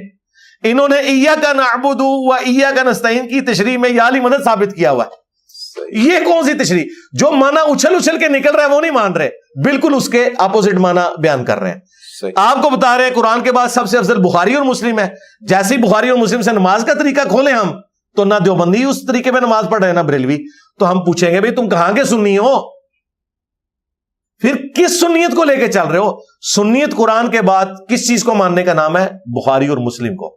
اگر کوئی کہتا ہے یہ بات میں غلط کر رہا ہوں, اپنے بزرگوں سے پوچھ لو. شاہ ولی اللہ دہلوی جو تینوں کے نزدیک مجدد ہے, اہل حدیث, دیوبند, بریلوی, انہوں نے حجت اللہ البالغہ میں لکھا ہے کہ بخاری مسلم کی تمام متصل اسناد پہ جتنی احادیث ہیں قطعی الصحت ہیں اور 100% یہ کریکٹ احادیث ہے. ان سے بغض رکھنے والا اہل بدعت میں سے, اہل سنت سے خارج ہے. سب سے زیادہ بغض یہ لوگ رکھتے ہیں. یہ بخاری مسلم مدارس میں پڑھاتے ہیں سلیکٹو, نماز بالکل دوسرے طریقے پہ پڑھتے ہیں. اچھا, ولایت اور معرفت کو لے کر شیعہ سنی ایک بہت بڑا اختلاف ہے, اس پر آپ کی کیا رائے ہے؟ یہ سٹینڈ کرتی ہے ولایت معرفت؟ دیکھیں, اگر علمی استاد کے طور پر لے کر چلیں تو ضرور چلیں, لیکن اگر کوئی یہ سمجھتا ہے کہ یہ امام منصوص من اللہ ہیں, کو اللہ تعالیٰ نے ان کی ڈیوٹی لگائی ہوئی ہے, انہیں مخصوص کیا ہوا ہے, تو بھائی ایسا نہیں ہے. ہم تو حضرت ابوبکر, عمر, عثمان کو منصوص من اللہ نہیں مانتے ہیں. وہ مسلمانوں کے پولیٹیکل لیڈرز ہیں, دینی لیڈر بھی ہیں, لیکن پولیٹیکل پوسٹ کے اعتبار سے دین نبی الاسلام مکمل کر کے گئے, وہ اس لیگیسی کو آگے لے کے چل رہے ہیں. کیونکہ اگر آپ ان کو اس اعتبار سے دینی مانیں گے نا کہ وہ دین میں کوئی رد و بدل کر سکتے ہیں, تو وہ نہیں کر سکتے. پبلک میں انہوں نے کتنا مشہور کیا کہ حضرت عمر نے الصلاۃ خیر من النوم کے الفاظ داخل کیے ہیں. یہ جعلی روایت ہے. الموطا امام مالک میں اس کی سند ہی پوری نہیں ہے, اور سنن ابی داؤد میں پوری سند کے ساتھ ہے کہ نبی الاسلام فجر کی اذان میں الصلاۃ خیر من النوم سکھاتے تھے. جو نبی الاسلام خود سکھاتے رہے وہ حضرت عمر نے کہاں سے شروع کروانا تھا؟ کتنا انہوں نے جعلی بات کی. نبی الاسلام کی سنت کو حضرت عمر کے ساتھ منسوب کیا, اس سے انہوں نے بدعت ثابت کی, اور پھر ساتھ ساتھ بدعتیں بعد میں بزرگوں کی بھی ایڈ کرنا شروع کر دی. ہم تو اس پہلی چیز کو نہیں مانتے کہ حضرت عمر نے شروع کروائی تھی. حضرت عمر نے تو حج تمتع پہ پابندی لگائی ہے, وہ صحابہ نے ریجیکٹ کر دی اور امت نے ریجیکٹ کر دی. وہ کیسے کوئی کام کر سکتے تھے؟ اور اہل بیت کے جو امام ہیں 11 امام ہیں, ان کے متعلق کیا کہیں؟ وہ بھی اہل سنت کے امام ہیں, ہماری کتابوں میں ان کی حدیث ہیں. امام جعفر کی حدیث ہے, امام باقر کی حدیث ہے. صحیح مسلم کے اندر یہ جو 2005 نمبر حدیث ہے, فَإِنَّ خَيْرَ الْحَدِيثِ كِتَابُ اللَّهِ وَخَيْرَ الْهَدِي هَدْيُ مُحَمَّدٍ صلی اللہ علیہ وآلہ وسلم. آگاہ ہو جاؤ, سب سے بہترین کلام اللہ کی کتاب ہے, سب سے ہدایت یافتہ راستہ محمد صلی اللہ علیہ وآلہ وسلم کا ہے. بدترین کام وہ ہیں جو دین میں خود سے جاری کر دیے جائیں, وہ بدعتیں ہیں, تمام بدعتیں گمراہیاں ہیں, جہنم میں لے جانے والی. اس حدیث کے راوی جو ہے امام جعفر ہیں, انہوں نے اپنے والد امام محمد باقر سے روایت کیا, اور انہوں نے روایت کیا جابر بن عبداللہ سے. اسی میں آتا ہے نا کہ نبی الاسلام ممبر پہ چڑھتے تو آنکھیں سرخ ہو جاتی ہیں, آواز بلند ہو جاتی, غصے میں اضافہ ہو جاتا. پوری حدیث اس طرح. کیا وہ معصوم ہے؟ کون؟ جو اہل بیت کے امام. میرے بھائی, معصومیت کی اگر آپ بات کریں گے نا, ہم انبیاء کرام علیہم السلام کو بھی ویسا معصوم نہیں مانتے جس طرح عوام کلیم کرتی ہے. قرآن میں کیا انبیاء کرام علیہم السلام کی غلطیاں رپورٹ نہیں ہوئی ہیں؟ انبیاء معصوم ہیں گناہ کرنے سے, غلطیوں اور لغزش سے نہیں. رہی غلطیاں اور لغزش, ان کے ہوتے ہوئے پھر آپ پوچھیں گے معصوم کیوں ہیں؟ اس لیے کہ ان غلطیوں کی ریمیڈی اللہ تعالیٰ کر دیتا ہے. مثلا غزوہ بدر کے قیدیوں کو چھوڑا نا حضور نے, تو سورہ الانفال میں آیا کہ اگر وہ پہلے آیت نازل نہ ہوئی ہوتی تو تمہیں عذاب دیا جاتا. اس ترجمے میں بریکٹ میں پیر کرم شاہ الازری جو ڈاکٹر طاہر القادری کے استاد ہیں اور اہل سنت میں بریلویوں کے بڑے رائٹرز میں سے, انہوں نے اجتہادی خطا کا لفظ لکھا ہے. ان کو بھی پتا ہے کہ یہ چیز ہوئی ہے. اچھا, اور بھی واقعات قرآن میں رپورٹ ہوئے ہیں, حدیث میں تو کافی سارے ہیں, لیکن وہ گناہ نہیں ہے. پھر اللہ تعالیٰ اس کی ریمیڈی کرتا تھا. نبی علیہ السلام جب دنیا سے تشریف لے گئے ہیں, اگر ان سے کہیں کسی معاملے میں اجتہادی غلطی ہوئی ہے, اللہ نے ان کی اصلاح فرمائی. جس طرح عبداللہ ابن ابی کا جنازہ پڑھا دیا, اللہ تعالیٰ نے اصلاح فرمائی. بالکل. نبی جب دنیا سے اٹھایا جاتا ہے نا, تو وہ دین دے کے جاتا ہے جو ایک معصومیت والا دین ہے. صحیح. انبیاء کا معصوم ہونا یہ ہے کہ وہ گناہ نہیں کریں گے, نمبر 1. نمبر 2, اگر وہ غلطی اور لغزش کریں گے اللہ ان کی اصلاح فرما دے گا. یہ جو اصلاح ہے نا, یہ غیر نبی کی نہیں ہو سکتی, اس کے لیے وہی کی ضرورت ہے. جو کچھ لوگ کریں گے وہ اپنے اجتہاد سے کریں گے, اس میں ان سے غلطی بھی ہو سکتی ہے, بعض اوقات انہیں حدیث پتہ نہیں ہو سکتی, یہ پاسبل ہے. بدنیتی کے اوپر مبنی نہیں. کئی ایسے معاملات ہوئے ہیں کہ صحابہ کرام کو حدیث کا نہیں پتا تھا, جب بعد میں پتا چلا انہوں نے رجوع کیا. ایک الگ سے ٹاپک ہے, بخاری مسلم میں کئی حدیث موجود ہے. پھر بات دوسری طرف چلی جائے گی. تو اس آپ ڈاکٹرن کو سمجھیں کہ معصومیت کا عقیدہ اگر اس طریقے سے مان لیا جائے, تو قرآن میں جو حضرت موسیٰ علیہ السلام سے بندہ مرا, انہوں نے توبہ کی اور اس میں کہا یہ شیطان نے کام کروا دیا. اب اس سے اگلی کیا بات میں کروں, مطلب وہ شیطان حضرت جبرائیل کو تو نہیں کہہ رہے تھے. اس طریقے سے نوح علیہ السلام نے جب کافر بیٹے کے لیے دعا کر دی تو اللہ تعالیٰ میں نوح جاہلوں میں نہ ہو, ان کا یا اللہ میں معافی مانگتا ہوں. یہ وہ چیزیں جو قرآن میں رپورٹ ہوئی ہیں, ان کا آپ کیا کریں گے. پھر حضرت آدم علیہ السلام, ان کے بارے میں تو اللہ تعالیٰ نے سورۃ الاعراف میں کہا کہ ہم نے آدم اور ان کی بیوی کی غلطی اس لیے تم سے بیان کی تاکہ تمہارے ماں باپ کو جس طرح شیطان نے راہ حق سے ہٹا دیا تھا تمہیں نہ ہٹا دے, تو اس سے عبرت حاصل کرو. صحیح. اب مجھے بتائیں, اب یہ ساری چیزیں ہوتے ہوئے کیا میں قرآن کا انکار کر دوں؟ لہٰذا یہ معصومیت, اچھا جو میں آپ کو معصومیت کا عقیدہ بتا رہا ہوں نا, اہل علم یہی عقیدہ رکھتے ہیں, بیان نہیں کرتے. یہ ان کی منافقت ہے. کیوں؟ یہ بیان کریں گے نا, ان کی عوام ان کے گھاٹے اتار دے گی. صحیح. کوئی جرت نہیں کرے گا. کتابوں میں انہوں نے یہی لکھا ہوا ہے, اجتہادی خطا کا لفظ لکھا ہوا ہے, قرآن کے تراجم میں لکھا ہوا ہے, لیکن انہیں کہنا ذرا معصومیت بیان کریں تو آپ کو یہ معصومیت بتائیں گے کہ انبیاء کرام معاذ اللہ کوئی روبوٹ کی طرح ہیں, ان سے کوئی بھی ایکٹیویٹی پرفارم ہو ہی نہیں سکتی جس طرح فرشتے. اگر فرشتوں والی یہ والی کوالٹی انبیاء میں ہوتی نا, پھر فرشتے انبیاء سے افضل ہوتے ہیں. بالکل. یہ انبیاء کی افضلیت ہے فرشتوں پر کہ ان میں مادہ ہونے کے باوجود وہ خوف خدا سے بچتے ہیں. سورہ یوسف میں ہے کہ اس عورت نے یوسف کا قصد کیا, یوسف بھی کر لیتا. یوسف کیوں کر لیتا؟ آپ تو کہتے ہیں انبیاء معصوم ہے, معصوم کو تو قصد نہیں کرنا چاہیے. اللہ نے کہا قصد کر لیتا اگر ہماری برہان نہ دیکھ لیتا. اس کا مطلب ہے اللہ نے انٹروین کر کے انہیں بچایا, اور ساتھ ہے وہ ہمارے مخلص بندے تھے. اگر اللہ انٹروین نہ کرتا تو یوسف علیہ السلام اپنی ماں کے ساتھ, جو منہ بولی ماں تھی نا, وہ تو ماں کی نظر دیکھا تھا, اس غلطی میں مبتلا ہو جاتے اگر اللہ انہیں نہ بچاتا. اللہ نے بچایا ہے. ہونا تو چاہیے تھا کہ یوسف تو ہمارے مخلص بندے تھے, وہ تو غلطی کر ہی نہیں سکتے تھے. اللہ نے کہا نہیں, یوسف بھی کر لیتا اگر اپنے رب کی برہان نہ دیکھتا. اللہ نے اس وقت ان کو کوئی چیز ایسی دکھا دی, وہ یا تو اس عورت کی شکل میں انہیں شیطان نظر آ گیا, اس کا اصلی چہرہ, جس طرح ایران والوں نے فلمایا ہے. صحیح. کہ وہ عورت جو ہے وہ شیطان نظر آنا شروع ہوگی. یا بنی اسرائیل کے ہاں روایتوں میں ملتا ہے کہ انہیں ان کے والد حضرت یعقوب علیہ السلام کی شبیہ سامنے دکھائی گئی اور وہ انگلی سے اشارہ کر رہے تھے. کوئی ایک غیبی معاملہ ہوا ہے, اللہ نے اس کو بیان نہیں کیا, لیکن یہ کہا ہے کہ اپنے رب کی برہان کوئی دیکھی ہے اس وقت, تب وہ اس سے ٹلے ہیں. ادروائز وہ کر لیتے تو باقی بزرگان دین تشاہی کوئی نہیں. صحیح. چلیں اب آگے بڑھتے ہیں اور کچھ سیاسی معاملات پر بات کر لیتے ہیں. آپ کے ماشاءاللہ سے لاکھوں فالوورز ہیں, کروڑوں چاہنے والے بھی ہیں, ماننے والے بھی ہیں. کیا مستقبل قریب میں صاف صاف بتائیے گا سیاست میں آنے کا کوئی امکان ہے؟ نہیں, میں تو پاکستان کی سیاست کو اپنی دنیا اور آخرت کی بربادی کا سبب مانتا ہوں. اچھا. ہاں, اس کی وجہ یہ کہ میں نے اتنی محنت سے امت کو صدیوں کے بعد کوئی ایک ایسا ختم نبوت کا مجاہد ملا ہے جس نے بے لوث خدمت کی ہے اپنی جیب سے. صحیح. تو آپ اسے بھی کنٹروورشل بنانا چاہتے ہیں کہ وہ پوری نیک نیتی کے ساتھ پالیٹکس میں آئے اور پھر اس کے بارے میں بھی جھوٹی باتیں مشہور ہو جائیں اور اس کا جو دین کا کام ہے وہ بھی سٹیک پہ لگ جائے. تو میں اتنی بڑی کاز کے لیے کام کر رہا ہوں کہ میں اس میں آنے کا رسک نہیں لے سکتا. یہ جھوٹ غلاظت کا پلند ہے پاکستان کی. Final decision. جی شروع سے ہے. جب سے لوگ کہتے تھے نا آئے گا آئے گا آئے گا, صحیح. تو اب تو میرے حل لوگوں کو یقین. یہ تو لوگ کہتے تھے یہ فرقہ نیا بنا لے گا, وہ بھی نہیں بنایا. یہ کہتے تھے یہ مسجد بنا لے گا, وہ کہتے اب تو چندہ نہیں لے رہا, بعد میں لے گا. یار اب کتنا بعد میرا دیکھنا ہے. میرے آلموسٹ 47 ایئرز ایج ہونے والی ہے, 15-16 سال ہو چکے ہیں. جنہوں نے کام ڈالنا ہوتا ہے اس عمر میں ڈال چکے ہوتے ہیں. صحیح. مولانا الیاس قادری صاحب نے 1981 میں دعوت اسلامی بنائی تھی. اس وقت ان کی عمر 31 ایئرس تھی, میری اس وقت 47 ہے. انہوں نے 31 ایئرس کی ایج میں کام ڈال دیا ہوا تھا جو ڈالنا تھا, تو میں نے ابھی تک نہیں ڈالا, پھر بھی ان کو یقین نہیں ہو رہا. صحیح. اچھا یہ بتائیے گا, پاکستان میں عمومی تاثر ہے کہ جمہوریت جو ہے وہ کفریہ نظام ہے, اسلام جو ہے وہ فقط جو ہے وہ خلافت کو پروموٹ کرتا ہے, آپ کا اس پر کیا موقف ہے؟ نہیں, عمومی خیال نہیں ہے, یہ ایک موٹیویشنل سپیکرز یا ویلاگرز کا کہنا ہے, ادروائز وہ اس سسٹم کا حصہ ہے یا خلافت کے لیے بات کرنے والے. باقی تو مسلمان ظاہر ہے ووٹ ڈالتے ہیں.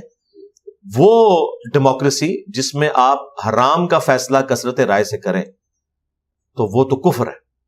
پاکستان کی ڈیموکریسی اسلامک ڈیموکریسی ہے, اسی لیے مولانا مودودی نے اسے ایکسیپٹ کیا تھا.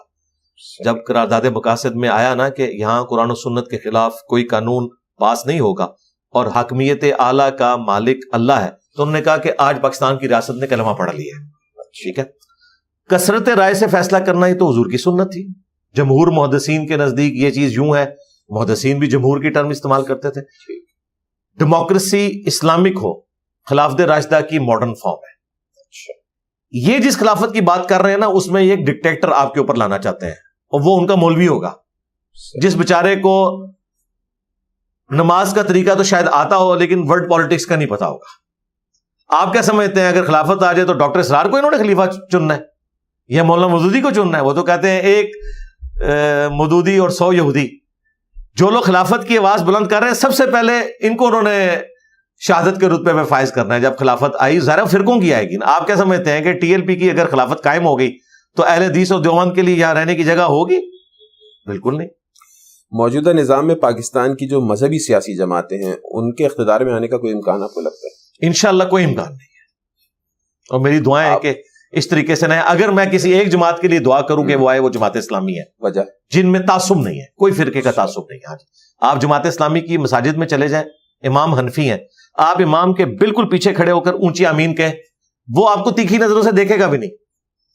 1.5 ہفتہ نماز پڑھیں, امام مسجد نہ ہوا, وہ آپ کو امامت کے لیے بھی آگے کر دیں گے. ان میں یہ تعصب بالکل نہیں ہے کہ کوئی رفع الیدین سے نماز پڑھ رہا ہے, کوئی ہاتھ چھوڑ کے پڑھ رہا ہے. پریکٹیکلی اگر اتحاد امت آپ نے دیکھنا ہے نا کسی جماعت کے اندر فرقوں سے ہٹ کے, جس جماعت میں شیعہ بھی موجود ہوں, سنی بھی موجود ہوں, اہل حدیث بھی موجود ہوں, تو جماعت اسلامی ہے. میری تو خواہش ہے ان کی حکومت آئے, ان کے پاس کمپیٹنسی بھی ہے. اس کے علاوہ جتنی باقی مذہبی جماعتیں ہیں وہ فرقوں کی ہیں. ٹی ایل پی بریلویوں کی جماعت ہے, JUIF دیوبندیوں کی جماعت ہے. اس طریقے سے جو شیعہ کی جماعت الگ سے ہے. اگر فرقوں سے نکلی بھی کوئی جماعت ہے مذہبی جماعت تو ایک ہی ہے, جماعت اسلامی. ٹھیک ہے, اب ذرا عمران خان کی بات کر لیتے ہیں کہ عمران خان کے ساتھ آج ایک بڑی یوتھ کھڑی ہے, وہ ان کو اپنا مرشد بھی مانتی ہے, ساتھ ساتھ وہ ان کو پاکستان کی تمام مشکلات کا واحد حل بھی سمجھتی ہے. اس وقت وہ جیل میں ہیں, امید لگائی بیٹھی ہے کہ بھائی جیل سے باہر آئیں اور وہ ایک بار پھر پرائم منسٹر بنے. بھی حالیہ ایک انٹرویو میں آپ نے کہا کہ اگر عمران خان صاحب باہر آ گئے تو پھر وہ دوبارہ سڑکوں پر آئیں گے, جیل میں مر گئے تو ٹھیک ہے. ایک تو اتنا سخت بیان آپ نے کیسے دے دیا, دوسرا یہ کہ اگر خدا نخواستہ یہ سانحہ ہو جاتا ہے تو آپ کو کیا لگتا ہے اس کے ریپرکشنز کیا ہوں گے؟ بات یہ کہ میں تو آپ کو ریئلٹی بتا رہا ہوں نا, میں تو رپورٹ کر رہا ہوں. میں نے یہ نہیں کہا کہ ان کے ساتھ یہ کر دیں. میں نے تو اسی پوڈ کاسٹ کے اندر میں نے کہا ہے کہ اللہ کرے کہ خان صاحب سبق سیکھیں, جب وہ باہر نکلیں گے تو اپنے معاملات میں وہ سبق سیکھیں. اور یہ جو جملے آپ کوٹ کر رہے ہیں ان کے ساتھ ہی میں نے بولا تھا, جب اس اینکر نے کہا کہ اس کا سلوشن کیا ہے, میں نے کہا سلوشن یہ ہے کہ آرمی چیف بھی, چیف جسٹس بھی, خان صاحب بھی, نواز شریف صاحب بھی کعبے کی چھت پہ چڑھیں اور اپنے گزشتہ گناہوں کے اوپر اعلانیہ معافی مانگیں اور پھر اگلے معاملات کو لے کے چلیں. اگر میں یہ کہہ رہا ہوں کہ اس کو مار دو تو میں اسے کعبے کی چھت پہ چڑھا رہا ہوتا. بیسیکلی میں نے آپ کو گراؤنڈ ریئلٹی بتائی ہے, اس میں نے بتایا کہ وہ یہ سوچتے ہیں, ظاہر اسٹیبلشمنٹ کی یہ سوچ ہے. اب جتنے لوگ اس طرف جا رہے ہیں کہ میں نے کوئی خان صاحب کے قتل کی ڈیمانڈ کر دی ہے, تو میں کہوں گا ان کی سمجھداری بڑی چھوٹی سی ہے. اگر اس طریقے سے رزلٹ نکلنا شروع ہو جائے تو مجھے بتائیں, جو بندہ مجھ سے کوشچن کر رہا تھا وہ کوئی مولوی تو نہیں تھا, وہ ایک سیکولر تھا, وہ کہتا حضرت یہ آپ کیا الزام لگا رہے ہیں. صحیح بات. پھر منصور علی خان جو چھوٹی چھوٹی بات کے اوپر پکڑ لیتا ہے دوسرے لوگوں کو, انہوں نے اس کو خبر بنا کے پیش کیا اور انہوں نے کہیں نہیں کہا کہ انجینئر صاحب کیسی گفتگو کر رہے ہیں. اگر سیکولرز یہ بات کرتے نا کہ میں خان صاحب کی موت ڈیمانڈ کر رہا ہوں تو میں مان لیتا. مذہبی طبقے کو تو میں نے ماننا نہیں, ان کے سپورٹرز کو تو میں نے ماننا نہیں, کیونکہ وہ تو ہر اس بات کو جب تک آپ ان کی ملت پہ نہ آ جائے وہ راضی نہیں ہوتے ہیں. وہ تو شیر افضل مروت کے ساتھ انہوں نے کیا کر دیا, اپنے لوگوں کے ساتھ کرتے, ان کو چھوڑ دیں, ان کی بات کوئی حجت نہیں ہے. دوسری بات مجھے یہ بتائیں, کیا میری اس بات سے علمی طور پر کسی نے دلائل کے ساتھ اختلاف کیا؟ کسی نے کوئی ایسی ویڈیو ریکارڈ کروائی ہے جس میں اس نے ثابت کیا ہو کہ جب خان صاحب باہر آئیں گے تو انشاءاللہ سکون ہو جائے گا, کوئی امت میں فساد نہیں ہوگا, یہ کسی نے کہا ہے؟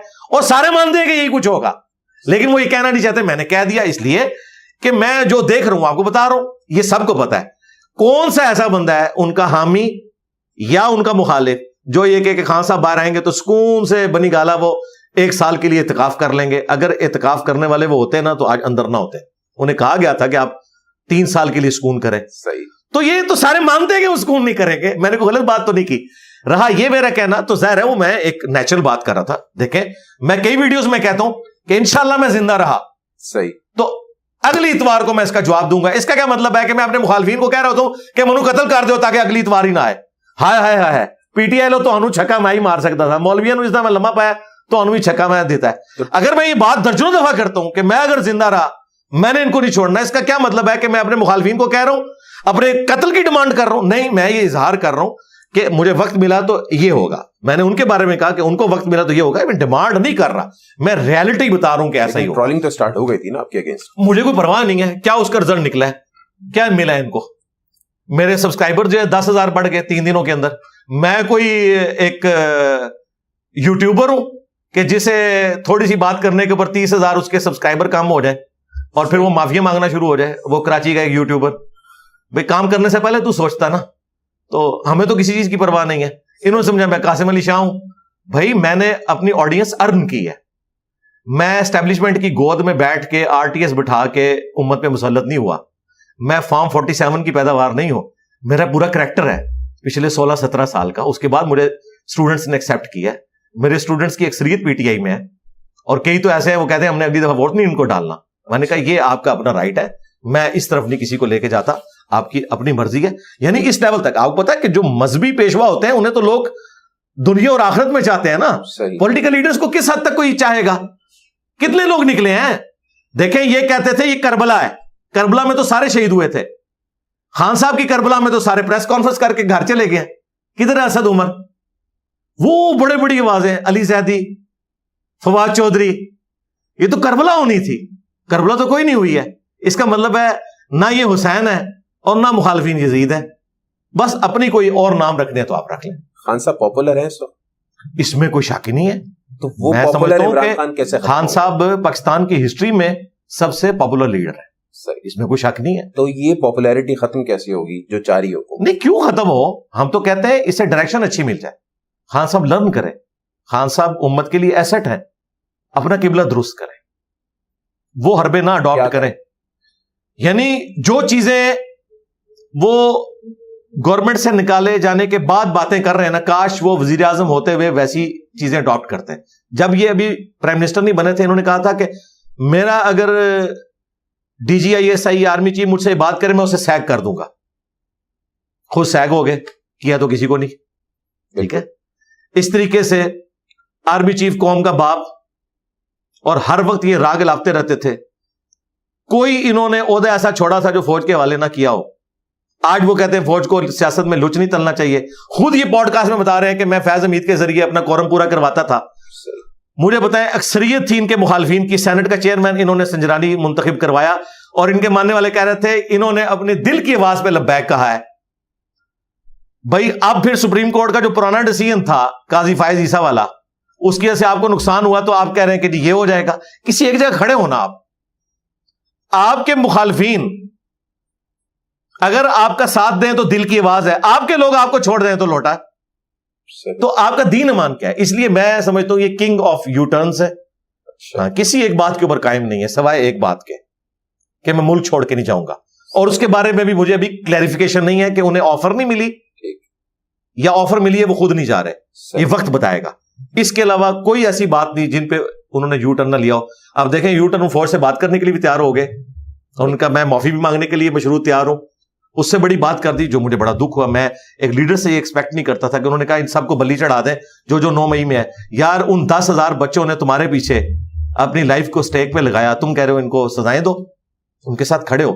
اس کی بجائے کہنا چاہیے کہ انہیں سزائیں نہ دو, مجھ اکیلے کو دو, میں نے انہیں ورگ لایا تھا. وہ کہہ رہے ہیں ان کو چڑھا دو مجھے. ایک لیڈر کو تو یہ نہیں کرنا چاہیے. تو ہم کون سی بات آپ کی صحیح مانیں؟ تو میں تو ان سے کہوں گا یو ٹرن لینا چھوڑیں, قوم کو سچائی بتائیں جو حقیقت ہے. مرنے سے پہلے ان سب لوگوں کو, اب یہ سارے اپنی لائف کو انکلوڈ کریں, سب 70+ ہوئے ہیں, زرداری صاحب, نواز شریف صاحب اور خان صاحب, مولانا فضل الرحمان, کتنا اور جینا ہے یار, سچائی بتاؤ قوم کو. لیکن بہرحال ایک عام تاثر تو یہ ہے نا کہ خان صاحب ڈٹے ہوئے ہیں, جھکنے کو تیار نہیں ہیں, اور آپ خود بھی کہہ رہے ہیں کہ ابھی آپ, میرے خیال ہے تاثر تو پچھلے 1 مہینے کے اندر جتنا شیک ہوا ہے پچھلے 1 سال میں نہیں ہوا تھا. آئے دن ان کی سسٹر جو بیان دیتی ہیں, لیکن وہاں تو پھر ایک الگ ہی معاملہ چلتا ہے نا, پارٹی میں کوئی کچھ کہتا ہے, کوئی کچھ کہتا ہے. نہیں, سسٹر جو کہہ رہی ہیں, ہم درخواست کرتے ہیں آرمی چیف سے, صحیح ٹھیک ہے, جب سسٹرز کٹھی ہو کے یہ کہہ رہی ہیں تو وہ جھوٹ تو نہیں بول رہی نا, یا کہہ رہے ہیں وہ اپنی طرف سے آ کے بیان بازی کرتی ہیں. باقیوں کو آپ کہہ سکتے ہیں اپنی بات ہے, سسٹرز کو ظاہر ہے فیملی ممبرز کو تو منع بتاتا ہے, وہ تو سب کلیئر ہے آپ کے سامنے, آئے دن بیان بدل رہے, اور مجھے پتا تھا یہ ہونا ہے. میں نے الیکشن سے پہلے کہا تھا کہ خان صاحب کو اگر ریلیف ملا تو پولیٹیکل لیڈرز دیں گے, اسٹیبلشمنٹ کبھی بھی ریلیف نہیں دے گی, اور میں اپنی بات پہ قائم ہوں. ایٹ لیسٹ جب تک یہ آرمی چیف ہے نا, 0 ٹالرنس ہے. ہو سکتا ہے آنے والا اس سے بھی سخت ہو, اچھا ہاں, لیکن ان کے ہوتے ہوئے مجھے کوئی ریلیف نظر نہیں آتا. اگر انہیں کوئی ریلیف ملا تو پولیٹیکل لیڈر سے ملے گا, ان کے ساتھ یہ بات کریں اور اپنے معاملات کو سیدھا کریں. نو میں کیا خان صاحب پنجاب کے بھٹو بنیں گے؟ نہیں, اللہ نہ کرے, کیوں بنے. میں تو پہلے بھی کہتا تھا نہ نواز شریف صاحب کو پنجاب کا بھٹو بننا چاہیے, بہت اچھا ڈیسیژن تھا باجوہ صاحب کا کہ انہیں نکال دیا. خان صاحب کے متھے لگ جانا تھا. اس وقت اندر رہتے وہ کتنے پاپولر ہو رہے تھے, پورا دن خبریں چلتی تھی, جس طرح آج بھی لوگ خان پہ چل رہے ہیں نا, اس وقت آپ پتہ نواز شریف پہ چلتے تھے. اور مریم نواز بڑے فخر سے کہتی تھی دیکھو میرا باپ اندر بھی ہے, تو خبروں میں اس وقت سارے اس کو ڈسکس کرتے ہیں, تو وہ اس کو دلیل بناتی تھی. تو آج پھر مریم نواز کو یہ بھی دلیل سمجھنی چاہیے کہ خان صاحب بھی اندر ہیں, سارے وی لاگس اور سارے یوٹیوبرز کے گھروں کے چولہے خان صاحب کی وجہ سے چل رہے ہیں. صحیح. اچھا اب یہ بتائیے گا, پاکستان کے موجودہ حالات کا ذمہ دار آپ کس کو سمجھتے ہیں؟ اسٹیبلشمنٹ کو سمجھتے ہیں, عدلیہ کے غلط فیصلوں کو سمجھتے ہیں, سیاست دانوں کو سمجھتے ہیں, بیوروکریسی کو سمجھتے ہیں؟ سب کو, سب, اور آخر میں عوام بھی. آخر میں پہلے نمبر پہ اسٹیبلشمنٹ, اس کے بعد جوڈیشری اور سیاستدان, یہ ایک دوسرے کے بینیفیشری ہیں. آپ کے سارے ماشاء اللہ انڈورس کس نے کیے ہیں؟ سپریم کورٹ نے. یہ کس طرح کہہ سکتے ہیں ہم نظریاتی ہیں, سپریم کورٹ اگر لیجیٹیمائز نہ کرے مارشاء اللہ کو, مارشاء اللہ قائم نہیں رہ سکتا. تو یہ پی سی او کے تحت حلف اٹھاتے رہے, ڈکٹیٹرز کو سلام کرتے رہے, اور پولیٹیکل لیڈرز کیا کرتے رہے.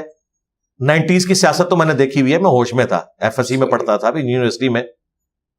قاضی حسین احمد کو انہوں نے رکھا ہوا تھا, وہ جا کے دھرنا دیتے تھے, پھر نون لیگ جا کے آرمی چیف کو ملتی تھی کہ ہمیں لے آؤ. اس زمانے میں مسلم لیگ, اور جب ان کی حکومت ہوتی تھی تو بے نظیر ان سے. یہ تو چارٹر آف ڈیموکریسی تو آ کے انہوں نے 2006-7 میں 6 میں لکھا نا, اس سے پہلے تو ایک دوسرے کی ٹانگیں کھینچتے تھے. اس لیے میں کہتا ہوں 2 چارٹر ساری جماعتیں مل کے لکھ لیں, چارٹر آف ڈیموکریسی اور چارٹر آف اکانومی. حکومت کوئی بھی ہو, پالیسیز چینج نہیں ہونی چاہیے, کنٹینیوٹی ہونی چاہیے. کیا پاکستان معاشی سیاسی طور پر تباہ ہو چکا؟ جی نظر تو یہی آ رہا ہے. اٹھنا تو بہت مشکل ہے, بہت لمبا پیریڈ چاہیے. کتنا؟ میں نے تو 500 سال کا کہا تھا. 500 سال؟ تو اس میں تو پتہ نہیں کتنی ظاہر ہے میں نہ ہی سمجھ لیں. اس کی وجہ کہ ہم سٹارٹ کرنے کے لیے تیار نہیں ہے نا جی.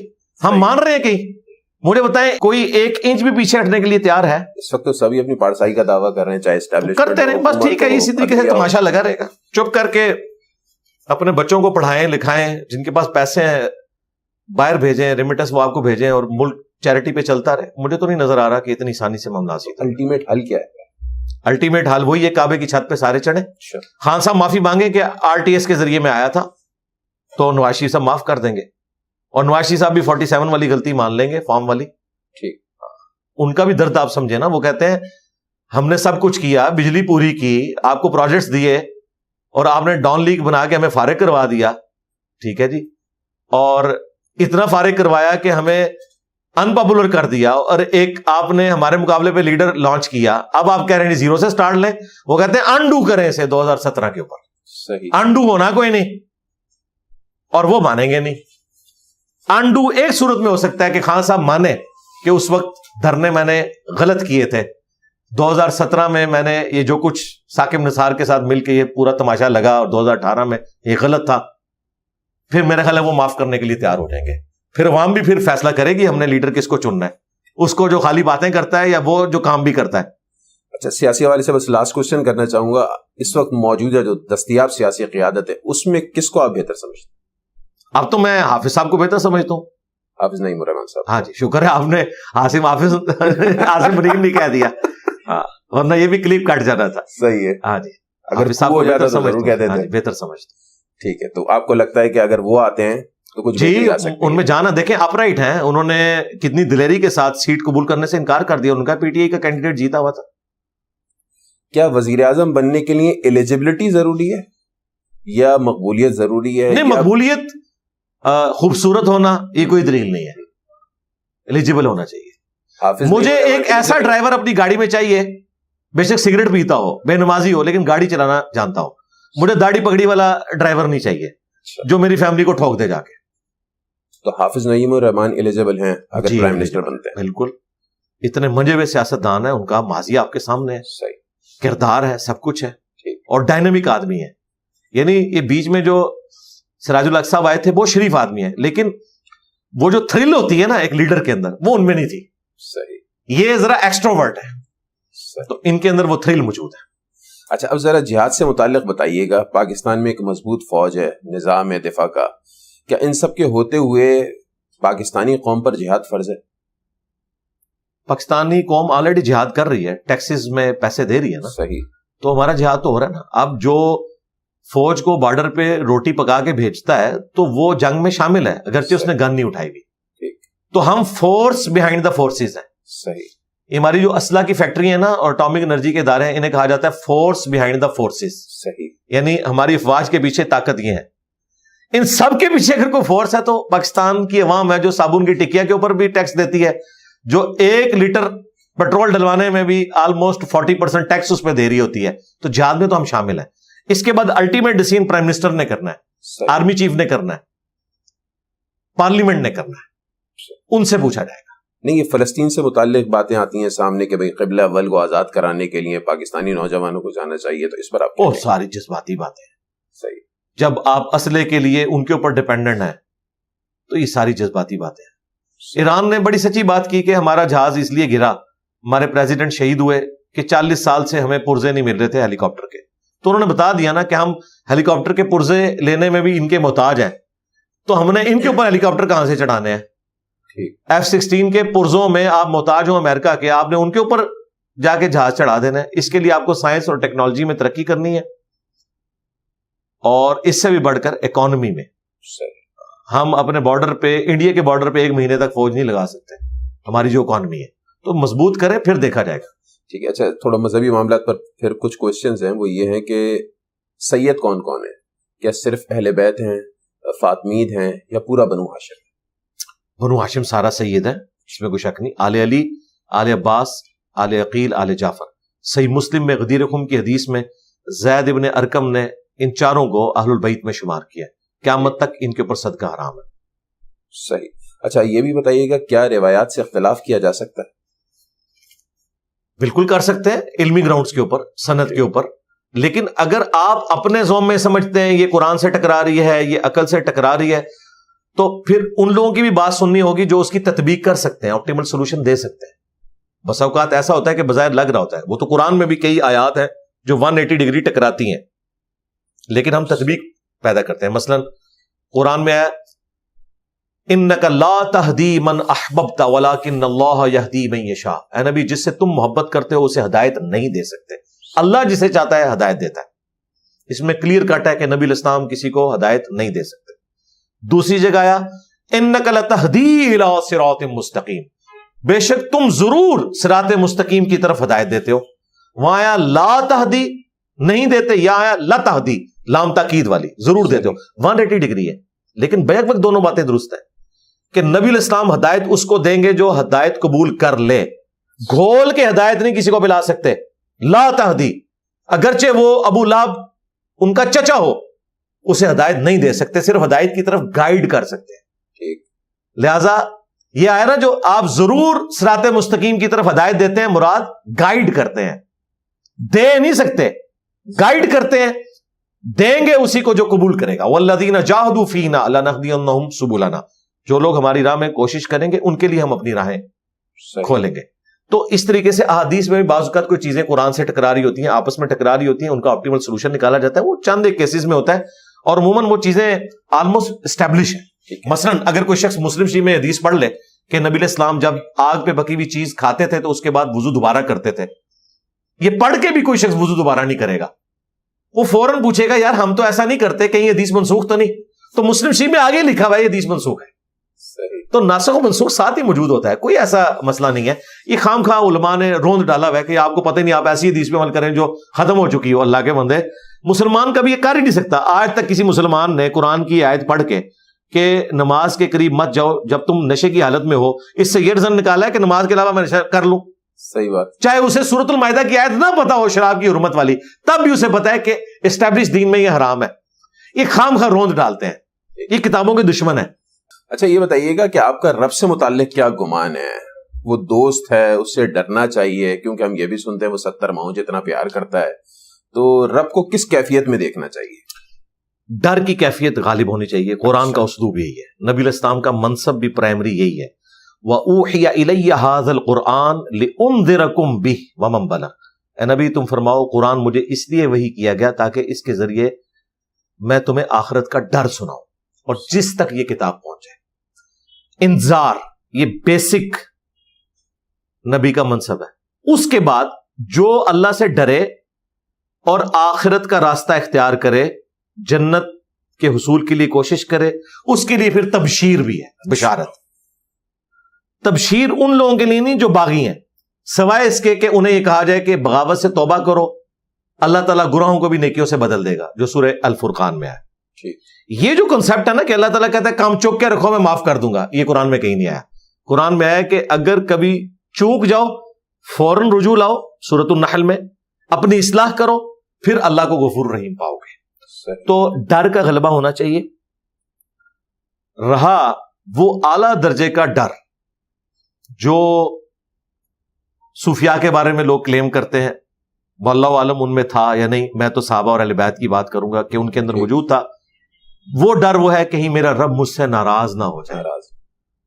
وہ والا جو ڈر ہے وہ اعلیٰ درجے کا ہے. لیکن انیشلی آپ پہ یہ والا ڈر کا غلبہ ہوگا, پھر اللہ سے آپ کی فرینکنس ہوگی, اٹھتے بیٹھتے آپ اللہ کو یاد کریں گے, پھر اللہ سے آپ کی ایسی دوستی ہوگی کہ اس کی ناراضگی آپ مول نہیں رہیں گے, پھر اس لیول پہ پہنچیں گے. انیشلی ظاہر ہے کہ آپ کو اللہ تعالی کے عذابات, اس کی وعیدیں لوگوں کو بتانی پڑیں گی. ظاہر ہے میں مفتی منیب الرحمان صاحب کے پاس بیٹھا ہوا تھا, 22 مارچ 2007 کی بات ہے, مجھے ڈیٹ بھی یاد ہے. ہم لوگ کروز مسائل کے ٹیسٹ کے لیے بلوچستان گئے ہوئے تھے اپنے ادارے کی طرف سے. تو واپسی پہ میں کراچی ان کے پاس رات رکا. میں بیسیکلی تو غلام سو سعیدی صاحب کو ملنے گیا تھا جو ان کے شیخ الحدیث تھے, وہ فوت ہو گئے, اللہ تعالیٰ ان کی مغفرت کرے, انہوں نے کاموں کا اجر دے, برائیوں سے درگزر فرمائے. تو میں نے ان کی شرح صحیح مسلم پڑھی تھی, میری بڑی عقیدت ان سے الحمدللہ آج بھی ہے. وہاں مفتی صاحب سے بھی 40 منٹ کی ملاقات ہوئی. وہاں پہ ان دنوں وہ رؤیت ہلال کمیٹی کے چیئرمین بھی تھے اور عالم آن لائن بھی چل رہا تھا. میرے ہوتے ہی ڈاکٹر عامر لیاقت کی انہیں کال آئی, وہ پوچھ رہا تھا کہ میں آپ کے ساتھ کس کو بلاؤں. تو مجھے اس وقت پتا چلا کہ ان کی مرضی سے ان کے وہ سامنے والے لوگ بھی بیٹھتے ہیں. ظاہر بڑی پرسنالٹی, یہ میں کوئی ایپ کے طور پہ بیان نہیں کر رہا. تو وہاں پر نعت خوانوں کا ذکر چھڑا تو مفتی صاحب تو بڑے گرم, کہتے ہیں میں تو ان محفلوں میں نہیں جاتا, یہ تو شان الوہیت اور شان رسالت کا تقابل کرواتے ہیں. اب یہ مفتی صاحب بات کر رہے ہیں اتنی بڑی توحید پر مبنی بات. پھر میں نے انہیں قریدا کہ آپ کیا کہنا چاہ رہے ہیں. ان کا یہ جو کہتے ہیں خدا کا پکڑا چھڑائے محمد, محمد کا پکڑا چھڑا کوئی نہیں سکتا, یہ اللہ اور اس کے رسول کا مقابلہ کروا رہے ہیں. حالانکہ ان کے پلیٹ فارم سے پڑھی جاتی ہیں, یعنی مراد بریلوی مکتب سے. پھر انہوں نے کہا کہ یہ نعت خان کہتے ہیں کہ ہمیں عذاب قبر سے نہ ڈراؤ, قبر میں تو سرکار آئیں گے. تو میں ان ظالموں سے پوچھتا ہوں کہ عذاب قبر سے کس نے ڈرایا ہوا ہے؟ خود رسول اللہ نے. تو تم رسول اللہ کو ٹانٹ کر رہے ہو. اگر میں یہ کہتا ہوں کہ عذاب قبر سے بچنے کے لیے نماز پڑھو, اس بات کے اوپر مجھے کرٹیسائز کیا جائے گا؟ نہیں, میں تو خود رسول اللہ صلی اللہ علیہ وآلہ وسلم کا ڈاکیا ہوں. تو یہ بات ہے. یہ جو لوگ کہتے ہیں نا ہم اللہ سے محبت کا رشتہ استوار کریں گے, تو پہلے ڈر کا رشتہ ہوگا. یہ والی جو محبت کا رشتہ ہے جس میں ڈر, وہ والا ڈر ہو کہ کہیں میرا رب مجھ سے ناراض نہ ہو جائے, پہلے دن میں یہ اچیو ہونے والا نہیں ہے. سیدھی سی بات ہے. ڈر کا رشتہ ہو, باقی جب انسان موت کے قریب ہو پھر آپ کو آپٹیمسٹک ہونا چاہیے زیادہ، پھر آپ کے اوپر رحمت کا غلبہ ہونا چاہیے. وہ بخاری مسلم حدیث ہے، میں اپنے بندے کے گمان کے قریب ہوں. لیکن یہ نہیں کہ پوری زندگی آپ بغاوت پہ گزارتے ہیں اور کہتے ہیں کہ جی مجھے اللہ بخش دے گا. یہ قرآن کا اسلوب نہیں ہے. اگر یہ چیز ہوتی تو قرآن میں اتنی وعیدیں نہ ہوتی. جو بندہ قرآن ترجمے سے پڑھتا ہے وہ کہتا ہے اللہ تو بڑا ڈاڈا ہے، اللہ تعالیٰ تو زیرو ٹالرنس رکھتا ہے. جتنے نان مسلم مسلمان ہوئے وہ کہتے ہیں قرآن بڑی اسٹریٹ فارورڈ کتاب ہے، کوئی لگی لپٹی بات نہیں، مانو گے نہیں مانو گے جہنم میں جاؤ گے. یہ باتیں جب کرتے ہیں وہ کہتے ہیں اللہ تو کر سکتا ہے آپ نہیں کر سکتے، اور اللہ نے ہمارے لیے تو کی ہیں بالکل، اور ہمیں کہا ہے کہ آپ نے آگے بھی ایسی ہی بات کرنی ہے. وَأُوحِيَ إِلَيَّ هَذَا الْقُرْآنُ لِأُنذِرَكُم بِهِ وَمَن بَلَغَ. اے نبی تم بھی ان تک پہنچاؤ، جس تک یہ کتاب پہنچ جائے وہ بھی اسی طریقے سے ڈر سنائے گا. اچھا، جنت سے متعلق ہمارے مذہبی طبقے کی جانب سے بتایا جاتا ہے کہ وہاں پہ شراب بڑی زبردست ملے گی، پورے بڑی زبردست ملیں گی. تو جو ملحد ہیں ان کا یہ خاص طور پر کہنا ہے کہ ہمارے علماء اکرام جنت کو بنیادی طور پر ایک سیکشول ڈیسٹینیشن بتاتے ہیں. اس پر آپ کیا کہیں گے؟ تو اس میں کون سی ایسی عیب والی بات ہے؟ سیکس سب سے امپورٹنٹ جذبہ ہے. فرائڈ نے کہا، قرآن نے تو بہت پہلے کہہ دیا تھا.